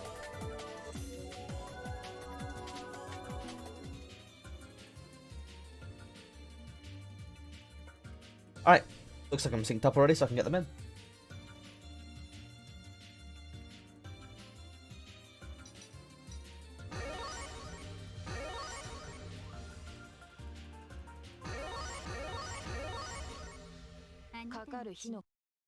Alright, we are going to be seeing a little bit more Ryogi and Bakia. Obviously, we saw his Bakia earlier. Looked very strong, but we're going to be seeing Necrophon for the first time, who is 4th place right now, rocking the yellow coat. Hey, Ryogi. And, you know, what would a European event be with without a fair share of... What the Jesus Christ! So much damage. I was going to take the piss out of Ryogi players for a moment, but... Blob not standing for it.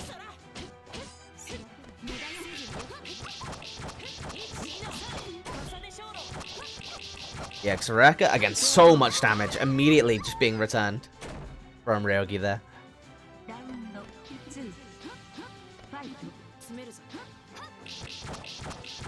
Again, good start coming out from Necrophon. You can see why he's 4th place right now. Getting a lot of positive momentum going. Got the loops. Obviously, we can hate on Ryogi as much as we want, but god damn, his Ryogi combos are kind of sick.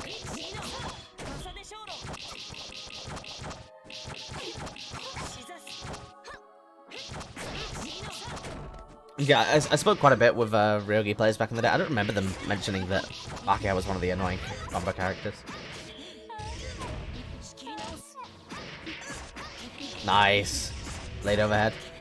And yeah, Rek, this game's cool, huh? We should play it sometime, and you should hop on commentary sometime. So we could both be shocked that hate Ryogi combos.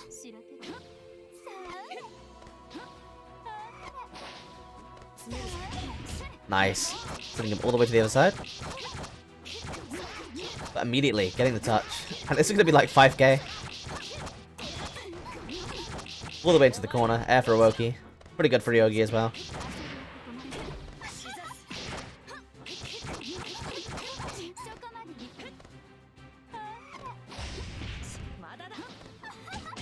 Nice. Ends up connecting again. Doesn't have the sword. Doesn't have the knife, pardon.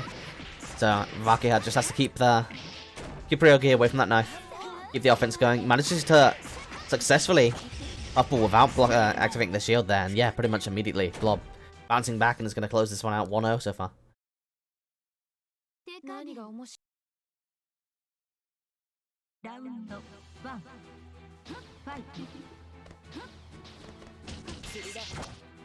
Of the bunker.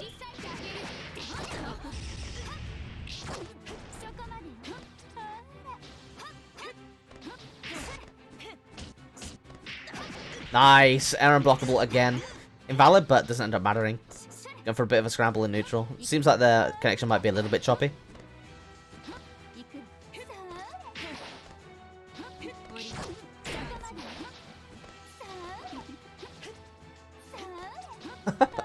Barkha just floating at the top of the screen using ribbons and bubbles. Putting down the pits. Unfortunately not able to pick up on the conversion again. So, Necrophon finding a little bit of pressure. Again, being dragged to the corner. Putting down the pits. Ah, misses the air unblockable this time. Ends up getting a little bit of a scrambly situation afterwards. A lot of these little scrambly hits are connected, you know, they're adding up for sure. Ryogi's HP looking pretty dire. One solid hit for Blob, and that could have been it. Unfortunately doesn't get the conversion. And again, because it is Vakiha, all Ryogi's going to need is 1 or 2 decent hits, and he can bounce this one back for sure as well.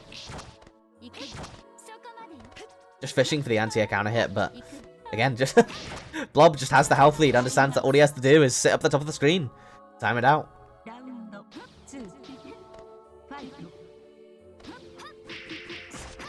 Ryogi clearly, you know, doesn't have the best time getting up there. I feel like, yeah, like she has a couple of decent air buttons, but obviously there's only so much you can do when you're competing with Vakiha with the extra air dash and whatnot. Does have more mobility for sure. We're seeing the Necrophon going for the anti-airs, you know, the air-to-airs, pardon, trying to catfish for that hit, but Blob's been doing a good job of not getting himself anti-air counter hit, because obviously when you do, you're taking a ton of damage. Doesn't have the knife though, doesn't manage to pick it up there either. Gets it here though, so reset. Oh, he didn't manage to get it. Never mind. It's impossible to see him among the flowers. Kind of cheap.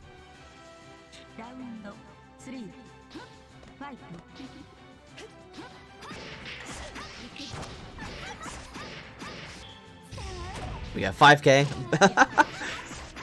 BC, BX, 5k. Why not? I managed to get the 50. Yeah. Really dominant round from Blob there. Jesus. That character is terrifying.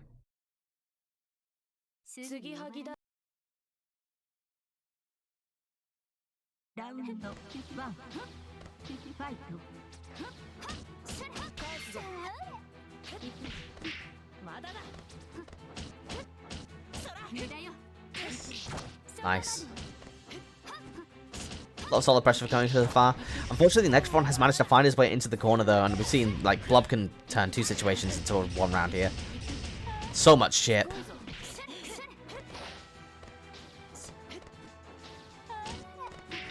Nice, the air puff ball connects on block, managing to get plus frames. Straight into, yeah, this is looking really rough for Ryogi at the moment. Blob is controlling neutral really well.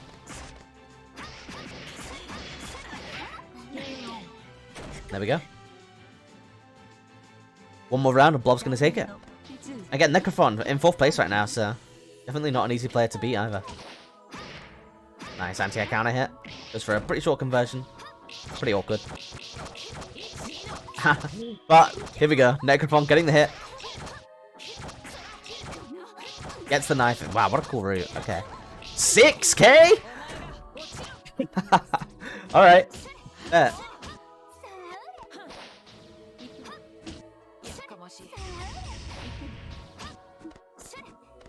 No air unblockable this time. And there we go. We're going to see Necrophon get another hit.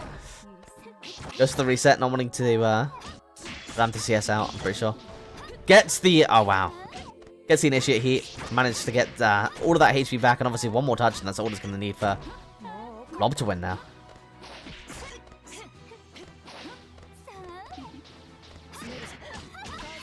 DC, no conversion. Gets the bunker. Manages to go low.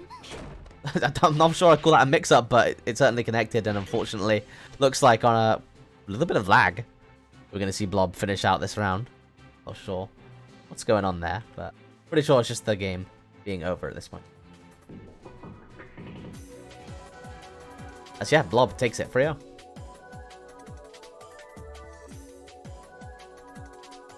Right, so next up, we're going to have Speedy back on. Which, you know, fan favorite. It's going to be Speedy versus Smo. Should be a good set. I'm curious to see which characters you guys bring out, though. It's going to be like bog standard if you're going to bring out those teammates.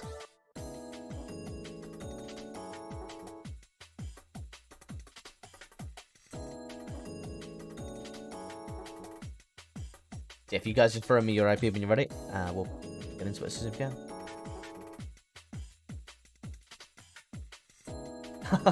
Not just v Hakia though. If Ryogi gets the right hit, she does a pretty significant amount of damage, even if you're not playing against a character like Hakia, who is, you know, particularly squishy. Still do decent damage. Obviously, I believe Ryogi's Oki is not that great, right? She gets mostly Air Oki unless she does the you know, like the EX air thing that blocks, that throws him into the corner. Then she can get like decent Oki.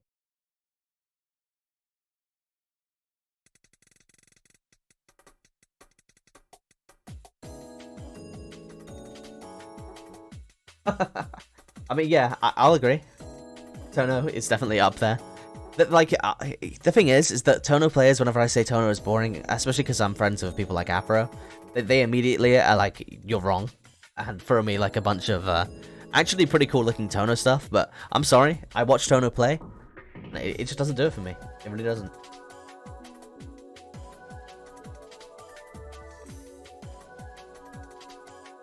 Right, what was the score, Mario, if you want me to fix it up? Ah, you 3-0'd the wrong person. Okay, I can fix that, no worries.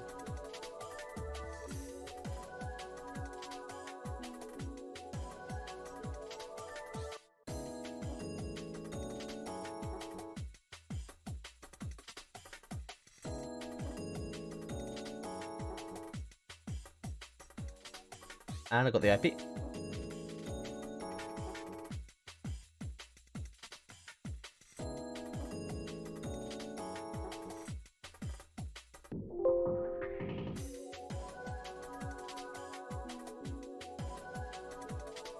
Okay, this time it's going to be Speedy versus Smo.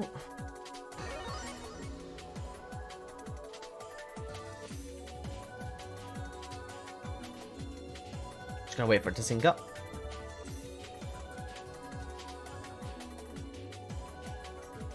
And yeah, like, that's what I mean. Tono optimals are definitely cool, but a lot of the time you see Tono, they're definitely not, they're not doing optimals. And I believe it's his more, like, there's a couple of, like, weird moons for him that, they do some pretty interesting stuff. Again, I've been throwing so much Tono footage, but I barely pass any of it.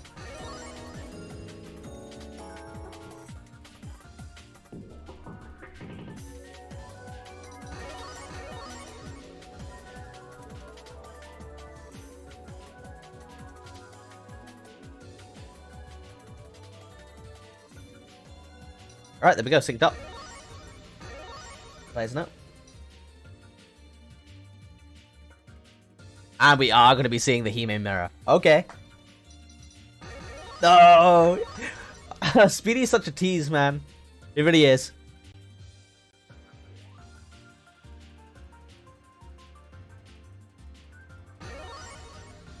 Alright, FLM versus Hime.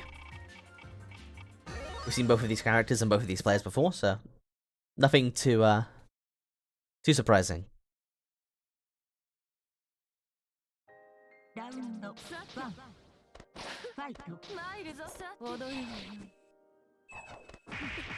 Oh, nice. First hit going over to Smo. We're gonna have the best Oki, and wow. Okay, FLN shield, holding the shield, getting all of the hits there. Good block from Smo.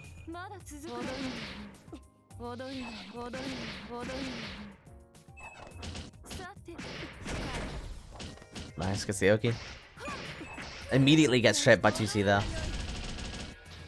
Air blocks Geyser. That was a Geyser plan. Yeah, it is. It's EF Geyser. Never mind. And there we go. Second one comes out. And Smo from, like, seemingly only a few, like, relatively scrambly hits manages to close that round out. Yeah, Speedy Sweep's a classic, but can't really blame him. Len 2C, 3C, both like kind of cracked. Nice. Speedy doing a really good job of staying on top of Smo this time. Unfortunately, drops the throw confirm though. You don't get to see some Oki. And yeah, you can't throw a puff ball against Hime.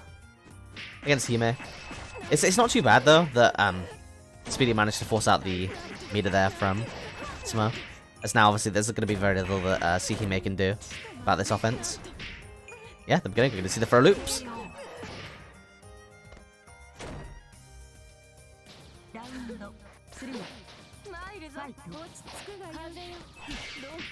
Shields it, manages to get the 2A though, not afraid of the wind. And here we go, straight into the combo. Gonna see about 5k in a mirror, right? Nice, blocks the overhead. Unfortunately though, doesn't manage to get the conversion from the mirror exploding off the 5A. And yeah, now you're gonna be thrown into the corner. Doesn't get the corner Roki though, so no win.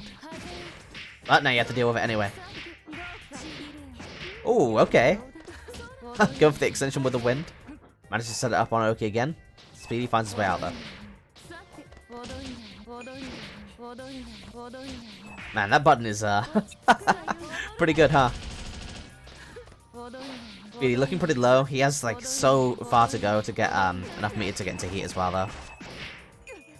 One good touch though. Let's get the tech trap. And there we go, dies the 2-2C. And that is indeed Hime. We've got more Hime on stream. It's Smo versus BD. I was expecting the Hime mirror, honestly, after all the smoke that they were talking in chat earlier.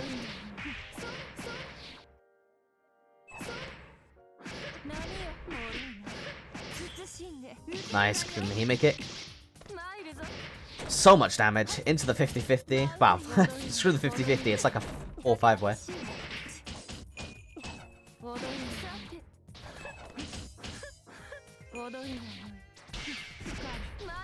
Nice, getting the geyser.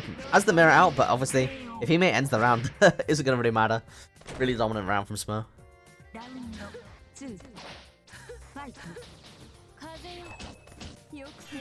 Nice, baits out the shield, manages to clip him low. That's going to be a significant amount of damage into Oki once more. Unfortunately, gets the drop and Smo landing with the JC. Gets an invalid combo, but who cares? Manages to get the extension again. Wow, it's a lot of damage to squeeze out of an invalid. There we go, yeah. Shields, but out of range for the counter poke with the shield counter. And there it is, Speedy sweep again. Gets caught by the second JC. 5C again, really hard to get an actual anti-air conversion. Wow, manages to get it there though. Last hit of, I believe it's a 5C, right? And there you go, just flying up to the top of the screen. Getting all the health back. Uses the EX Geyser on a whiff from, whiffed attempt from Sweden to get up there. And it's pretty funny because Smo was literally just talking, to Speedy about how easy it would be for F-Len to get to the top of the screen. And as you can see, not the easiest, for sure. Hey, a good part of neutral, right, for pretty much any character in an anime game is if you just decide you don't want to play neutral, right? So, can't hate on the Hime too much for that. I mean, I play powered CL, right? So, if I don't want to play neutral, I'll just press 63C. Go Moon.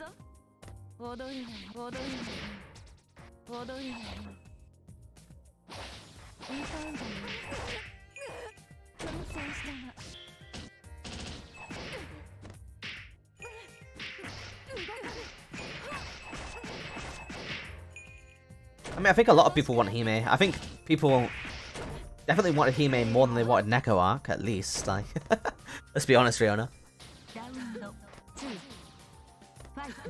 Like, if I was gonna see another arc in this fucking game, it definitely would have been Hime.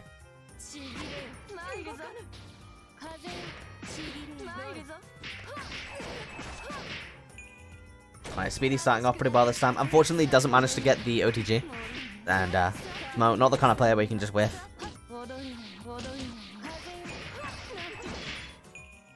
I mean, you're saying Lumina needs Nero, but didn't they say that the next character is going to be an Alchemist? So that leaves you with, like, Nero, the new Doctor, or Scion, and they basically explicitly said that they weren't going to put Scion in the game, so... It wouldn't surprise me if they fucking lie, either, but... it could be Nero.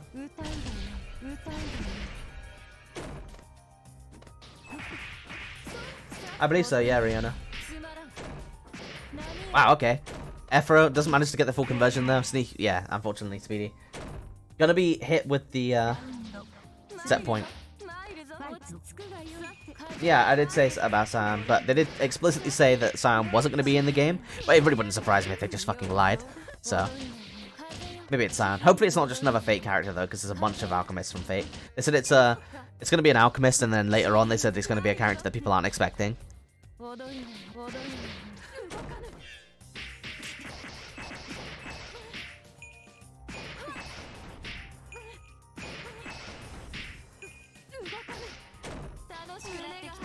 Okay, gets the EXDP. 5 Cs. Manages to get the trade, but again, if you keep the corner, nothing really matters. Expecting a speedy sweep anytime now.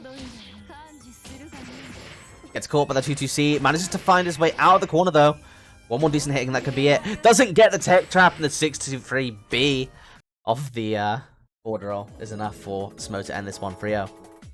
And that should mean that we're going to be moving on to our last round of the tournament in a moment as well.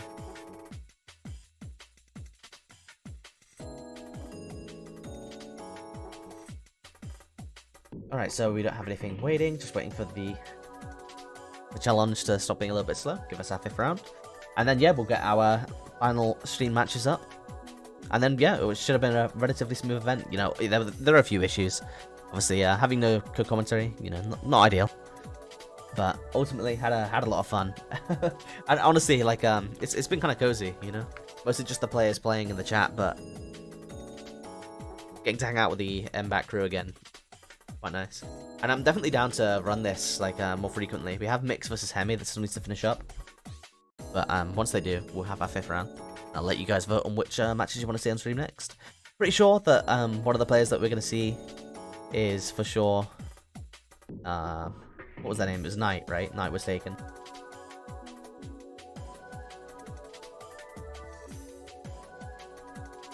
Yeah, that's the thing though, Riona. I was hoping to have me alongside someone like Anya or an experienced member of the community, so I could just vouch between being more beginner and someone with more knowledge. That would have been a nice little dynamic, but you know, or just two beginners having a good time.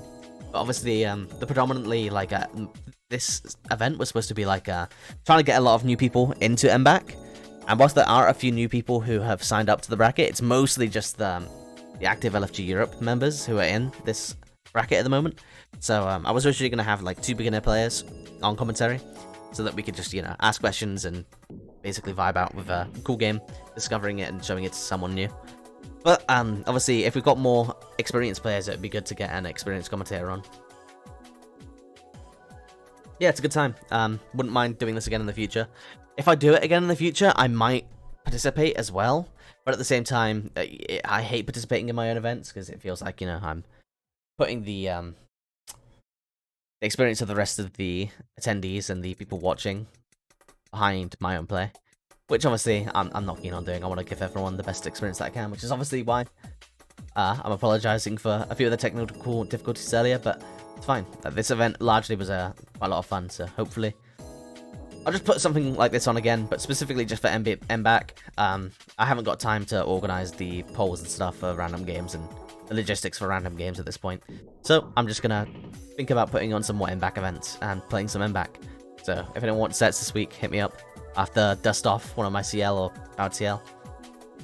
But yeah, we have our 5th round, so let's take a look and see which guys you want to see. We're going to be definitely taking Rhythm versus Knight. So then, yeah, if you guys want to vote on the next match, we'll get our final 2 matches of the stream done, and then we'll see who wins.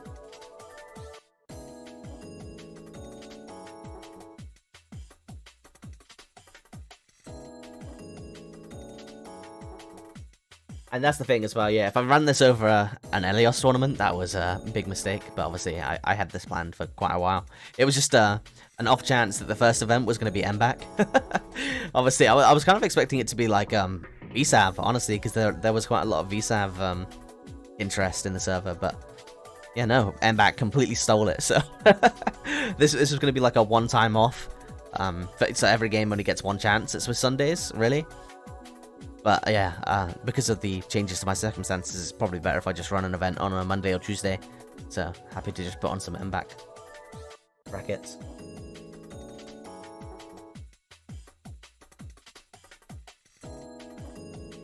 yeah, obviously, if you guys have any preference on which match you want to see for the second match, I'll whack that on. If not, I'll just grab some players who we haven't seen yet.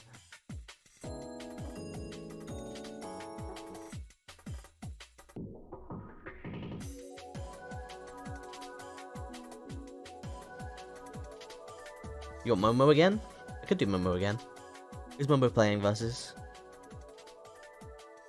Yago? Okay, well, yeah, no question. I'm happy to do that. I'll do 53 and 61.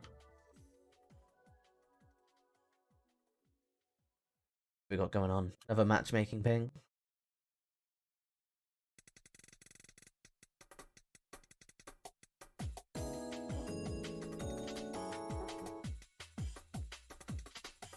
$53.60.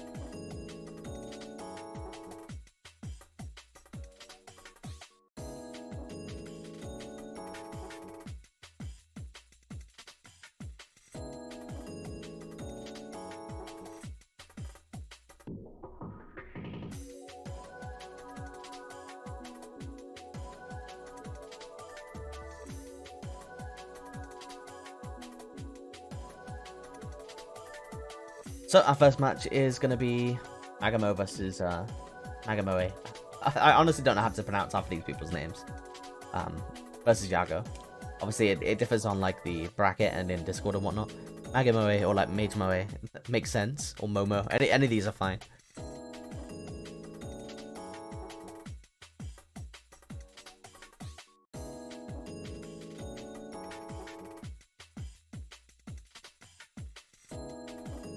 Yeah, I mean, I can see that you're trying to be indoctrinated into Z/Hime. Obviously, it's hard to be convinced off of Fime. That character's kind of good. But I think that if you haven't, you definitely should give C-Hime or H-Hime a try. They're pretty fun characters. Obviously, you're gonna be feeling like you're missing some things from Fime if that's where you started off. But she has wind mines, which obviously, if you're not finding they're cool, then you're probably just better off staying on Fime. But wind's cool. IMO.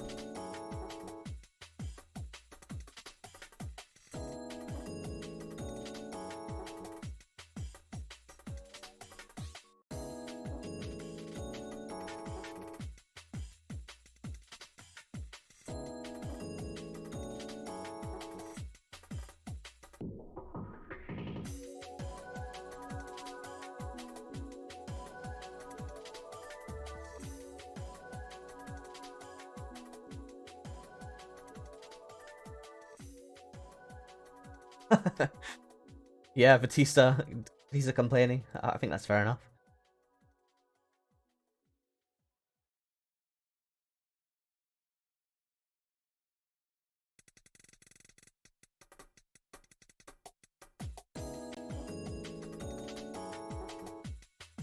Just waiting for the IP from the players. Get us started. Oh. To be honest though, obviously because I put this on like 3 weeks ago before I got all this news. So my schedule especially the past couple of weeks, I've been doing some coaching for collegiate level League of Legends as well. So like my schedule has been absolutely rammed. But so I was a little bit worried about running this event because I hadn't done a bunch of the prep for it. Managed to get it all done today, and good time, honestly.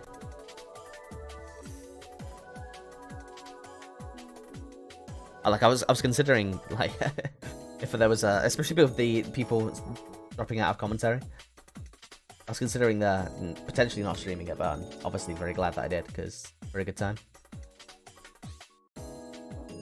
Right, connecting to the IP now. Gonna be Yago versus Mangamo.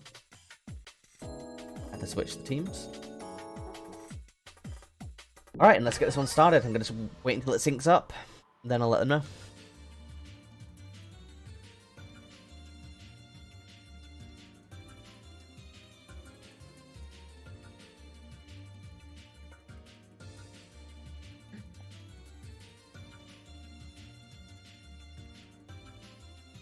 And like this stream layout is basically just like a combination of the stream layout that I ran. Like, yeah, it's got to be at least a year ago now for the first season of HAB for MBAACC, and some of my modern assets. But I wouldn't like. I'm probably gonna do a custom top 8 image for this. And I wouldn't mind like messing around, making some better looking assets for the next time as well. I kind of like the format that I've got right now, but I think I can make it look definitely a bit better.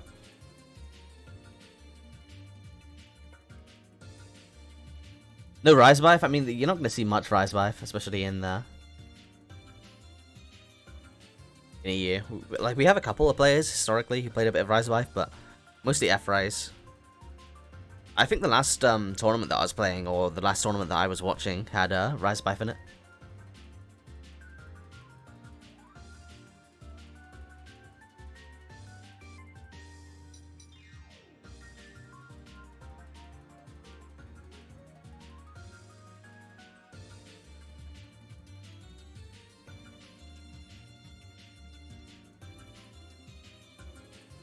Right, synced up, ready to go.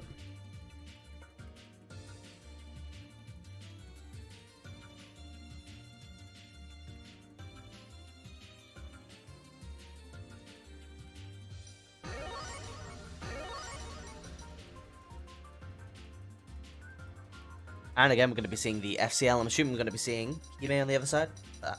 Agamo has a few characters, right? Could be Sisei.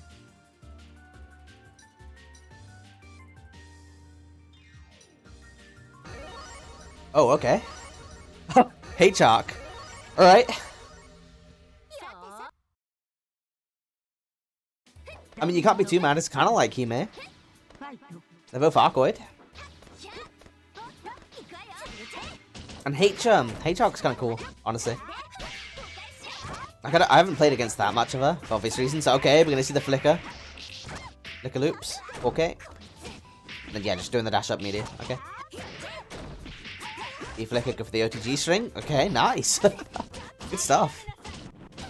Did you B into EX key for the Oki? Keeping the offense going. Really, really good stuff from Yago so far. Christ.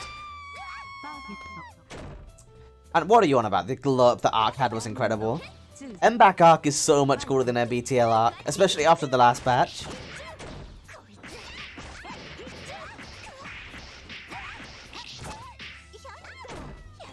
Like, I kind of hate how Arcoid looks in, like, Super Remake era. I don't like the miniskirt and stuff. I kind of like an old look more. But, you know, nostalgia, isn't it, at the end of the day?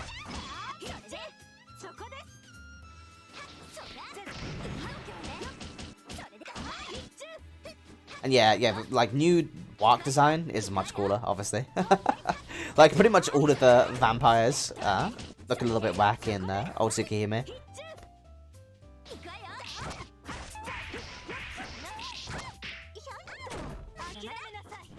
EX key, get the offense going again.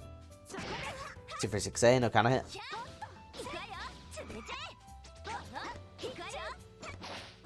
Like, even the cooler looking vampires were still a bit whack. Like, what the fuck is Nero? Like, pretty much all of the villain characters looked a bit funky. You had V-Scion, like, and like, obviously you have Roa. I think a lot of people think that Roa's design is like Heat still to this day, but I'm not huge on it. It's just a guy with a open t-shirt, open shirt, you know. And yeah, it does make sense that she looks pretty different.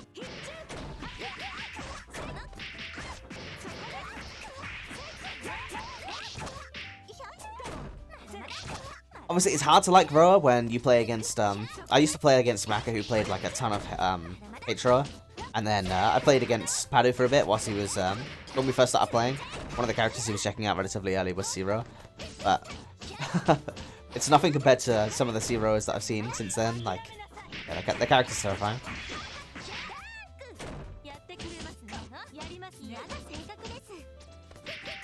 I think I found Old Wark's gameplay way cooler than Modern Arc, but her look was not it.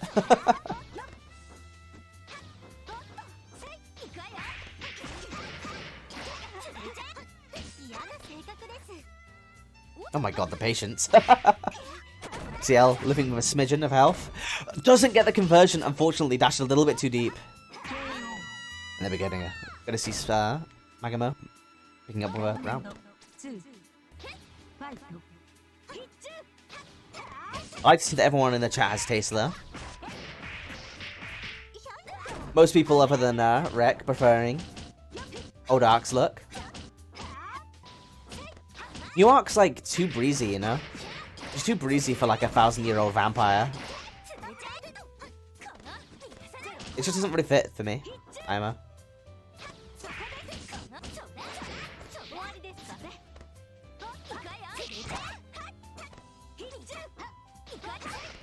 Nice. That's gonna hurt. Oh, never mind. Again, commentator curse. Immediately, the second that I say a conversion is gonna hurt, just drops.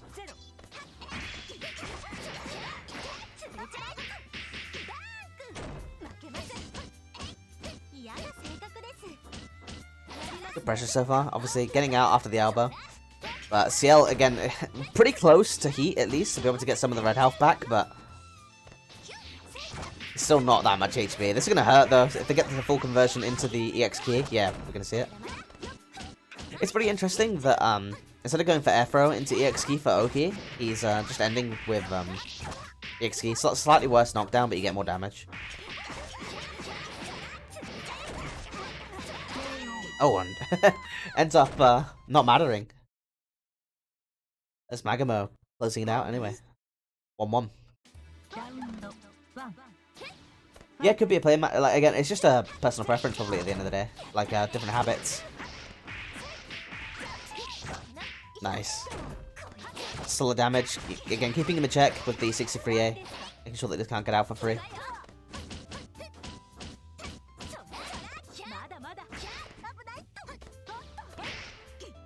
Anti-air counter hit. Gonna get the offense started up for Arc.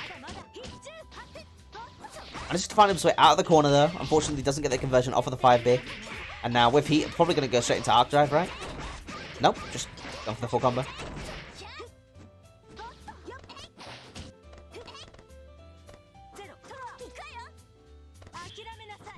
Oh, okay, just doing TK. Okay. I haven't seen that used as like a neutral tool before. And yeah, Rian, I don't think you have to convince anyone that auto heat feels horrible.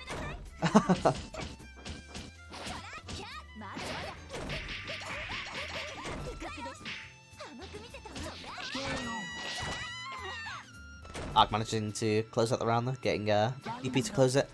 And the thing is that it seems like Yago like needs to get his offense started to really keep this round going. I think like CL's kind of fine neutral in this matchup, but Magamo is doing a really good job at just completely ruling neutral. So it's going for the command throw. Ends the offense, and again now we're just back in neutral, so it's not exactly where it wants to be. We started that sequence off of a really nice conversion, but you're gonna see a bunker conversion coming out from Magamo. Jesus, the combo. Ah, drops right at the end.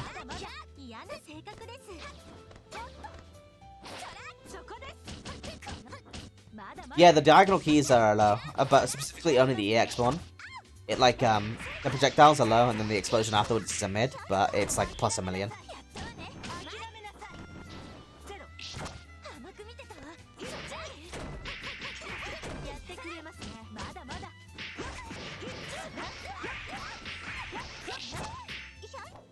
Not enough to close it out. Throwing the keys from above. That's plenty of space, so plenty safe, and goes for the TK dive kick. Tying it up. 1-1, one round apiece.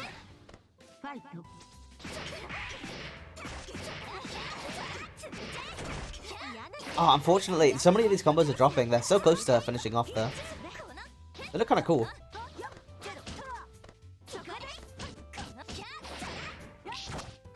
Getting caught by the elbow, but this time managing to find his way out of the corner. JA, anti-air counter hit.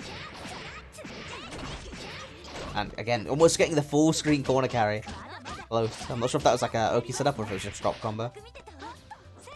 Kind of a fan of H-Arc after watching. If I remember this correctly, like H-Arc is kind of like the easy arc.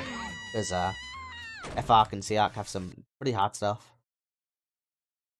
Either way, gonna see Magamo going up in the set, taking the lead for the first time.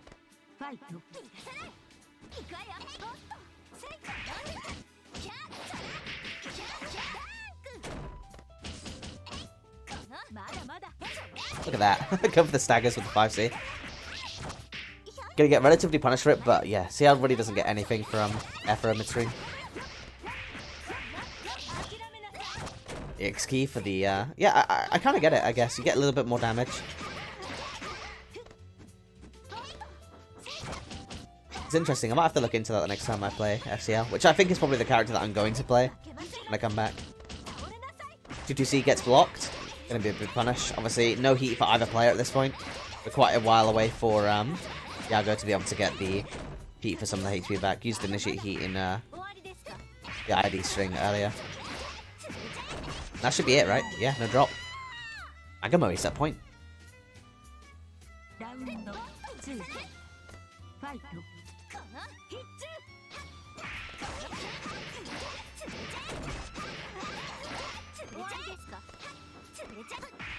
Right, so what we saw earlier wasn't a drop then, if it's a red kill. We did see 3 2As though, so I guess it was still technically a drop, but... I was wondering why he was spamming 2A. Good punish on the DP though, that's a pretty significant amount of damage. Not going to get an Aoki unless he's willing to spend EX key, which he isn't. Wants to keep that meter just in case he can get heat. It looks like he's going to need it as well. Ah, on the trade, doesn't have enough HP for it. Agamo taking a pretty decent 3-1. And now we have our last match of the entire stream, to be honest. Which is going to be Riven versus Knight Was Taken. And yeah, that was a pretty nice art gameplay, honestly. Like, obviously, I'm going to be biased towards the FCL, but it was pretty close the entire way through. You could tell, especially toward, like, as the set got on, Agamoe stopped dropping, getting a lot more consistent. I feel like they had a edge in neutral the entire time, but ultimately I think it was just the conversion ability that really decided that one towards the end. Yeah, gonna get Knight Was Taken versus Riven in for our last match on stream. Hope you guys have had a nice evening. Obviously, if you have any feedback, be sure to throw it my way. As this is going to be a new format for a lot of people, and in my first MBAACC event in a very long time, so I'm sure people do have feedback for sure. And yeah, I'm not I'm not afraid to admit it. I've got that bias in me, especially for CL. Yeah. I could put the Hime announcer voices on, but then I'd have to turn CL announcer voices off. So there's like a pretty serious risk-reward issue there.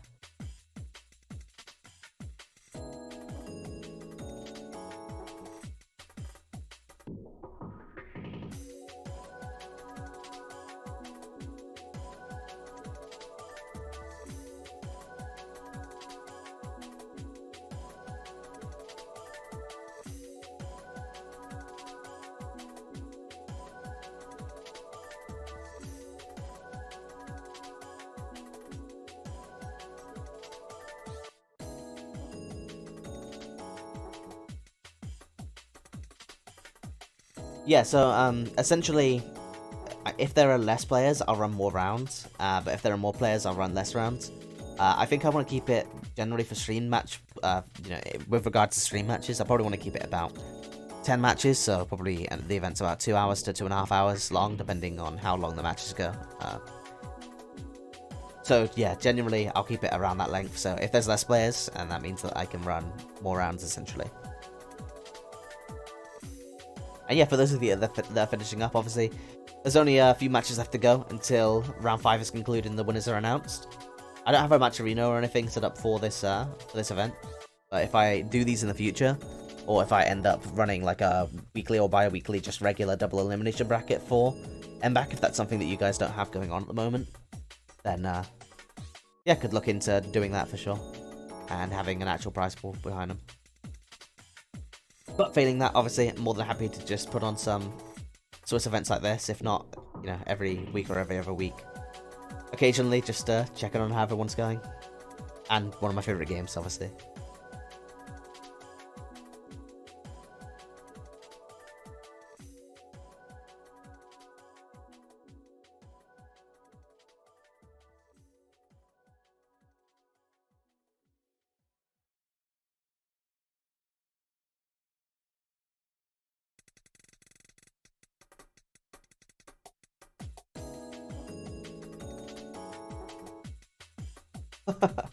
I mean, PCL is pretty goated, right? I'm gonna play into that. Keep you going.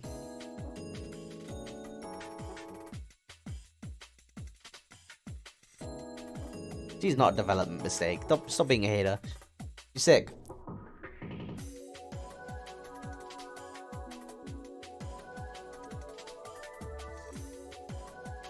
Okay, never mind. I'm being ratioed.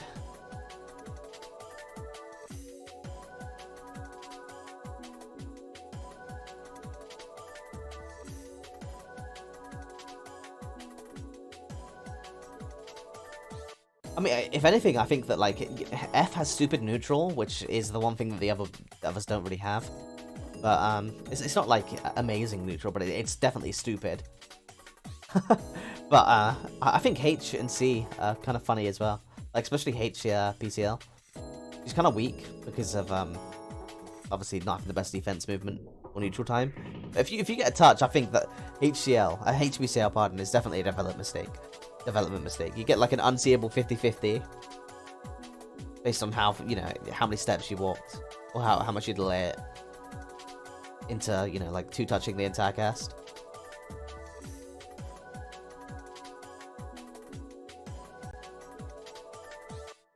And yeah, 2 for 6A is pretty hilarious. I mean, you don't even need to charge it. 2 for 6A alone is pretty good. And like you can't really fight against Hatusi. Hatusi is like a 5-frame, or I guess it's 6-frame. I think that they ended up putting all the frame data wrong originally. But yeah, like a 5-6 frame instant sweep. Wondering what my IP is though.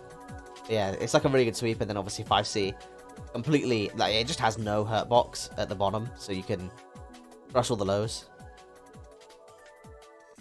And yeah, when PCL players get timer scum routes down, it's pretty hilarious. I don't think I ever got to the point where I was running timer scum routes, but I did see a tweet thrown out the other day of someone that was doing them in matches.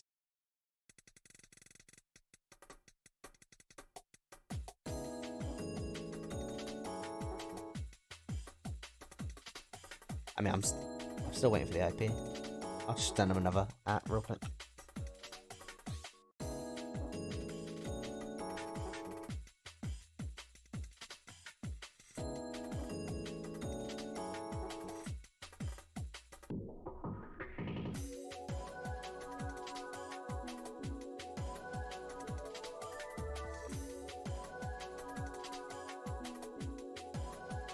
Yeah, okay, so they didn't send me the IP originally. They were just waiting for me to join. Putting in matchmaking, that is one thing. Obviously, it's going to take a little bit of time for people to get used to the way that I run tournaments. If you have any queries or issues in the middle of the tournament, hit me up in support desk and I'll be able to do that. Usually I'll have like another member of staff helping me out, as well as a co-commentator. So a little bit less just on me. But yeah, if you have any issues, use support desk. If you're looking for matches, use matchmaking. And if you just want to talk about the event or your matches, be sure to hit up discussion. And then pretty much all the information you'll ever need is going to be in the information section. And then yeah, that's like the very basics of how to make use out of the tournament lounge. Pretty much covers everything you should need. Yeah, unfortunately they had a lobby up, so just got them to rehost so that I wasn't having to sync for 20 years. Right, gonna be Riven on P1 versus Knight on P2. And it shouldn't take that long to sync up, as should have just made it.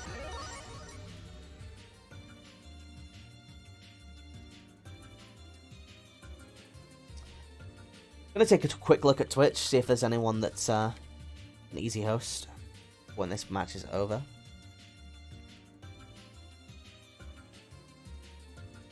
Let's vote to sort E.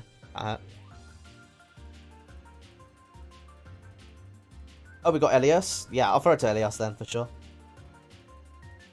Alright, I'm synced.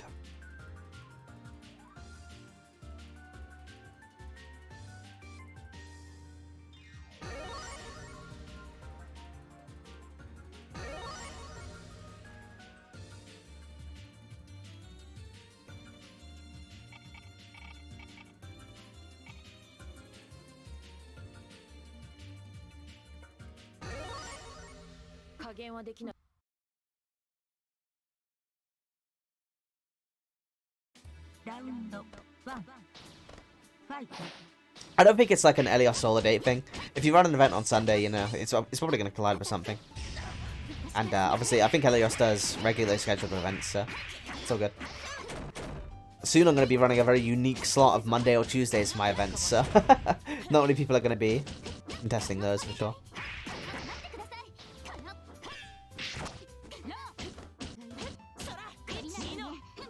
Yeah, we're going to be seeing Efryogi versus H-Say.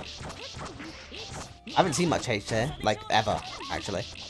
So if anyone wants to give me the lowdown on what the character actually does.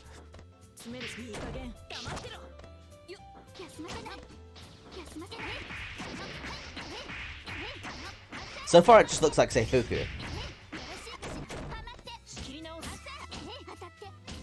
Nice. Good pressure so far. Yeah, closes it out with the OTG. Nice. Good first round. Yeah, it just looks like Sisei, but worse, honestly.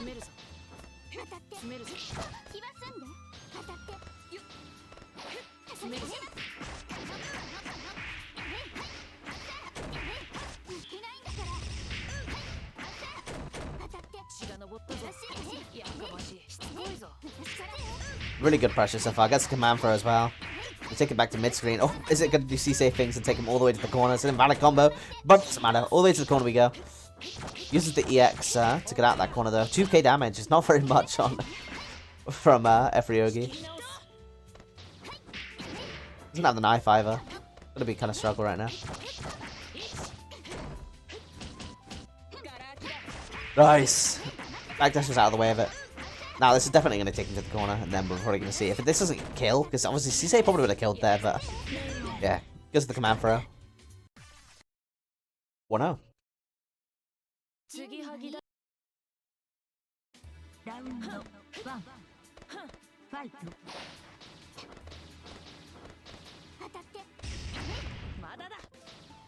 Hey, maybe we'll start an an MBAACC resurgence.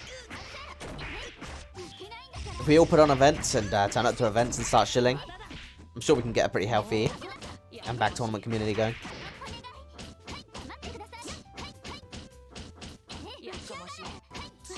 And yeah, I'm definitely gonna, if I do continue to run these, obviously I'm gonna need to look for more commentators, and Jesus Christ, the pressure. Good anti-air counter hit from Riven. And yes, seeing Red Cord start to do some events, obviously it's, I believe they, are running one event every week between EU and NA for MBAACC and MBTL, so it will, cycle cyclically there. Probably in the, the promotion blocks, I'll probably have a little bit of a show tweet there, as, a chill image there for it. But yes, seeing that sort of stuff come about is cool. Obviously, somehow I'm a moderator in that server. I think it was just because I was active at MBL launch playing a lot of CL. I think I got mod then, but yeah, I haven't been that active since, but when they were talking about putting on events, obviously I was definitely keen. And yeah, even if people aren't turning up to those, we should all band together, do a bit of show work. Because if I got 28 for this, I'm like, I was very pleasantly surprised to see so many people turning up to this.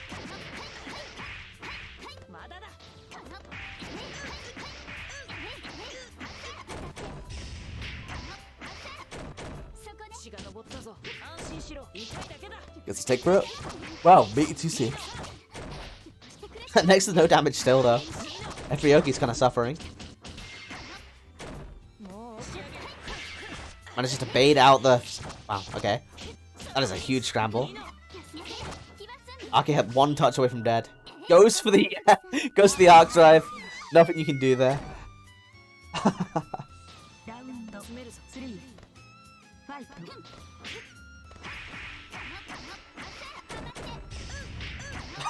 We're playing gimmicky out on these streets.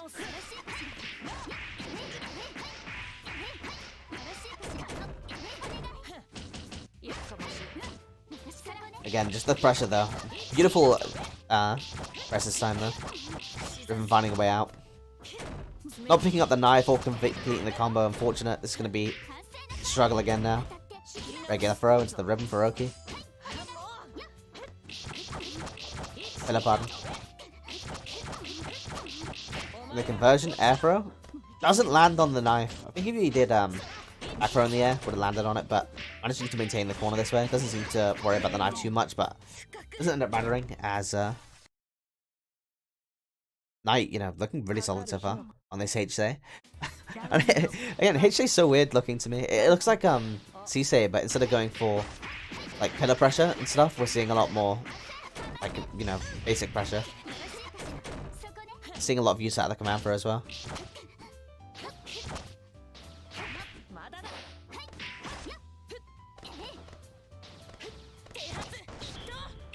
Okay. Invalid combo, but it doesn't matter. Gets the air throw. Does the throw this time. Manages to throw through the 63C. I didn't even know you could do that. We got throw loops.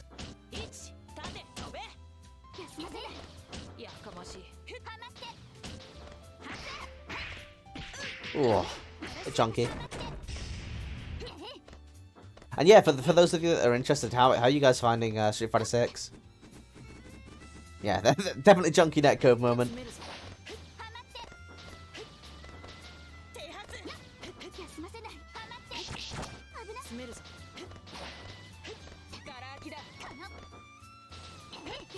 Both players, you know, playing pretty non-committedly in neutral right now, just fishing, trying to find something. Unfortunately, Riffin's found his way into the corner, manages to get a touch, but doesn't convert. Anti-air counter hit.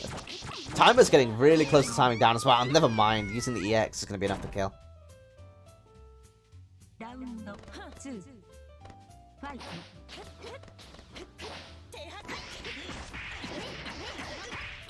Wow, that's a lot of damage.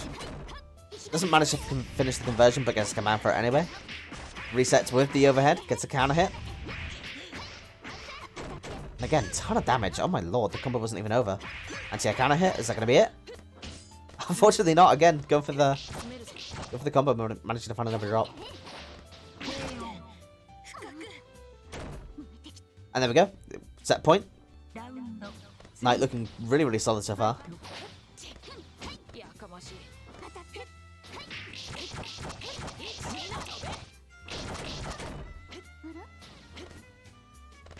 Yeah, it's open world shit where you train underneath one of the main characters so that you play like them with your own custom character, basically.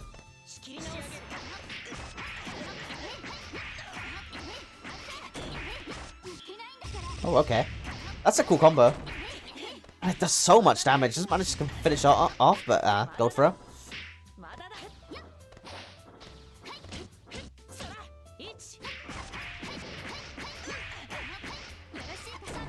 So much damage. Is that going to be it? Nah, just going to go for the pressure instead. One more touch is all it's going to take, and there we go. Going for the 2-2B. Or is it 2-2A? Not 100% sure. Either way. Knight taking a very convincing 3-0 that... yeah, it was a 3-0. And that's going to be it for the tournament, I believe. There's probably not many more matches left to go. Yeah, that was the last one, so let's take a quick look at how that shapes up the results real quick.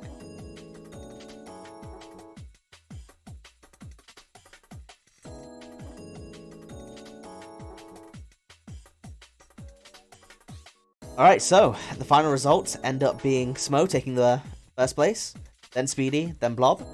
The rest of the top 8 is Vinci, Knight was taken, Riven, Poctomore, and Necrophon. So, congratulations to those of you that won. Obviously, Smo with plus 14, that's like a huge gap on pretty much everyone else. So, shout out Smo. I'll probably put out a cute little results graphic tomorrow if I... you know, have the time. Because I've been meaning to put together like a custom, like a proprietary top 8 graphic for a while. So why not do it for this event, you know? Especially if I'm going to make this something more frequent for MBAACC. But thank you so much to everyone for joining me. I'm going to hop off and essentially go and make dinner for me and my sister now. Thank you for all of the kind words and obviously all the support on this event. 29 attendees was way more than I was expecting going into this. And if you guys are interested in another Swiss bracket or a double elimination bracket, hit me up and let me know which one you'd rather see. Because, yeah, whilst I can't commit to something like this again, I can definitely run, like, a dedicated MBAACC event every week, and I'd be interested in doing so. And in the meantime, I will see you guys in LFG Europe, because, as usual, run an event for MBAACC, immediately have the urge to play MBAACC, so I'll be seeing you guys shortly. In the meantime, I'm going to raid Elios. You'll know who Elios is, obviously. Running an MBTL bracket right now, so be sure to show him some love. And yeah, if you enjoyed the event, drop a follow, tell your friends, and with any luck, we'll have another one of these events coming in the next week or two. Have a good evening, and yeah, show Elios some love.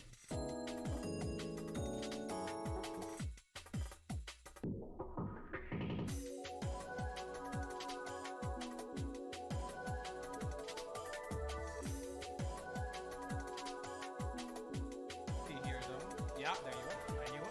Oh, thank you for the rage shade. Thank you very much. Into the 4BC, of course he fucking does it. They show kill. Yeah, there you go. Easily. Can do like anything. Can like AD. Can do anything here. Yeah, thank you for the rage.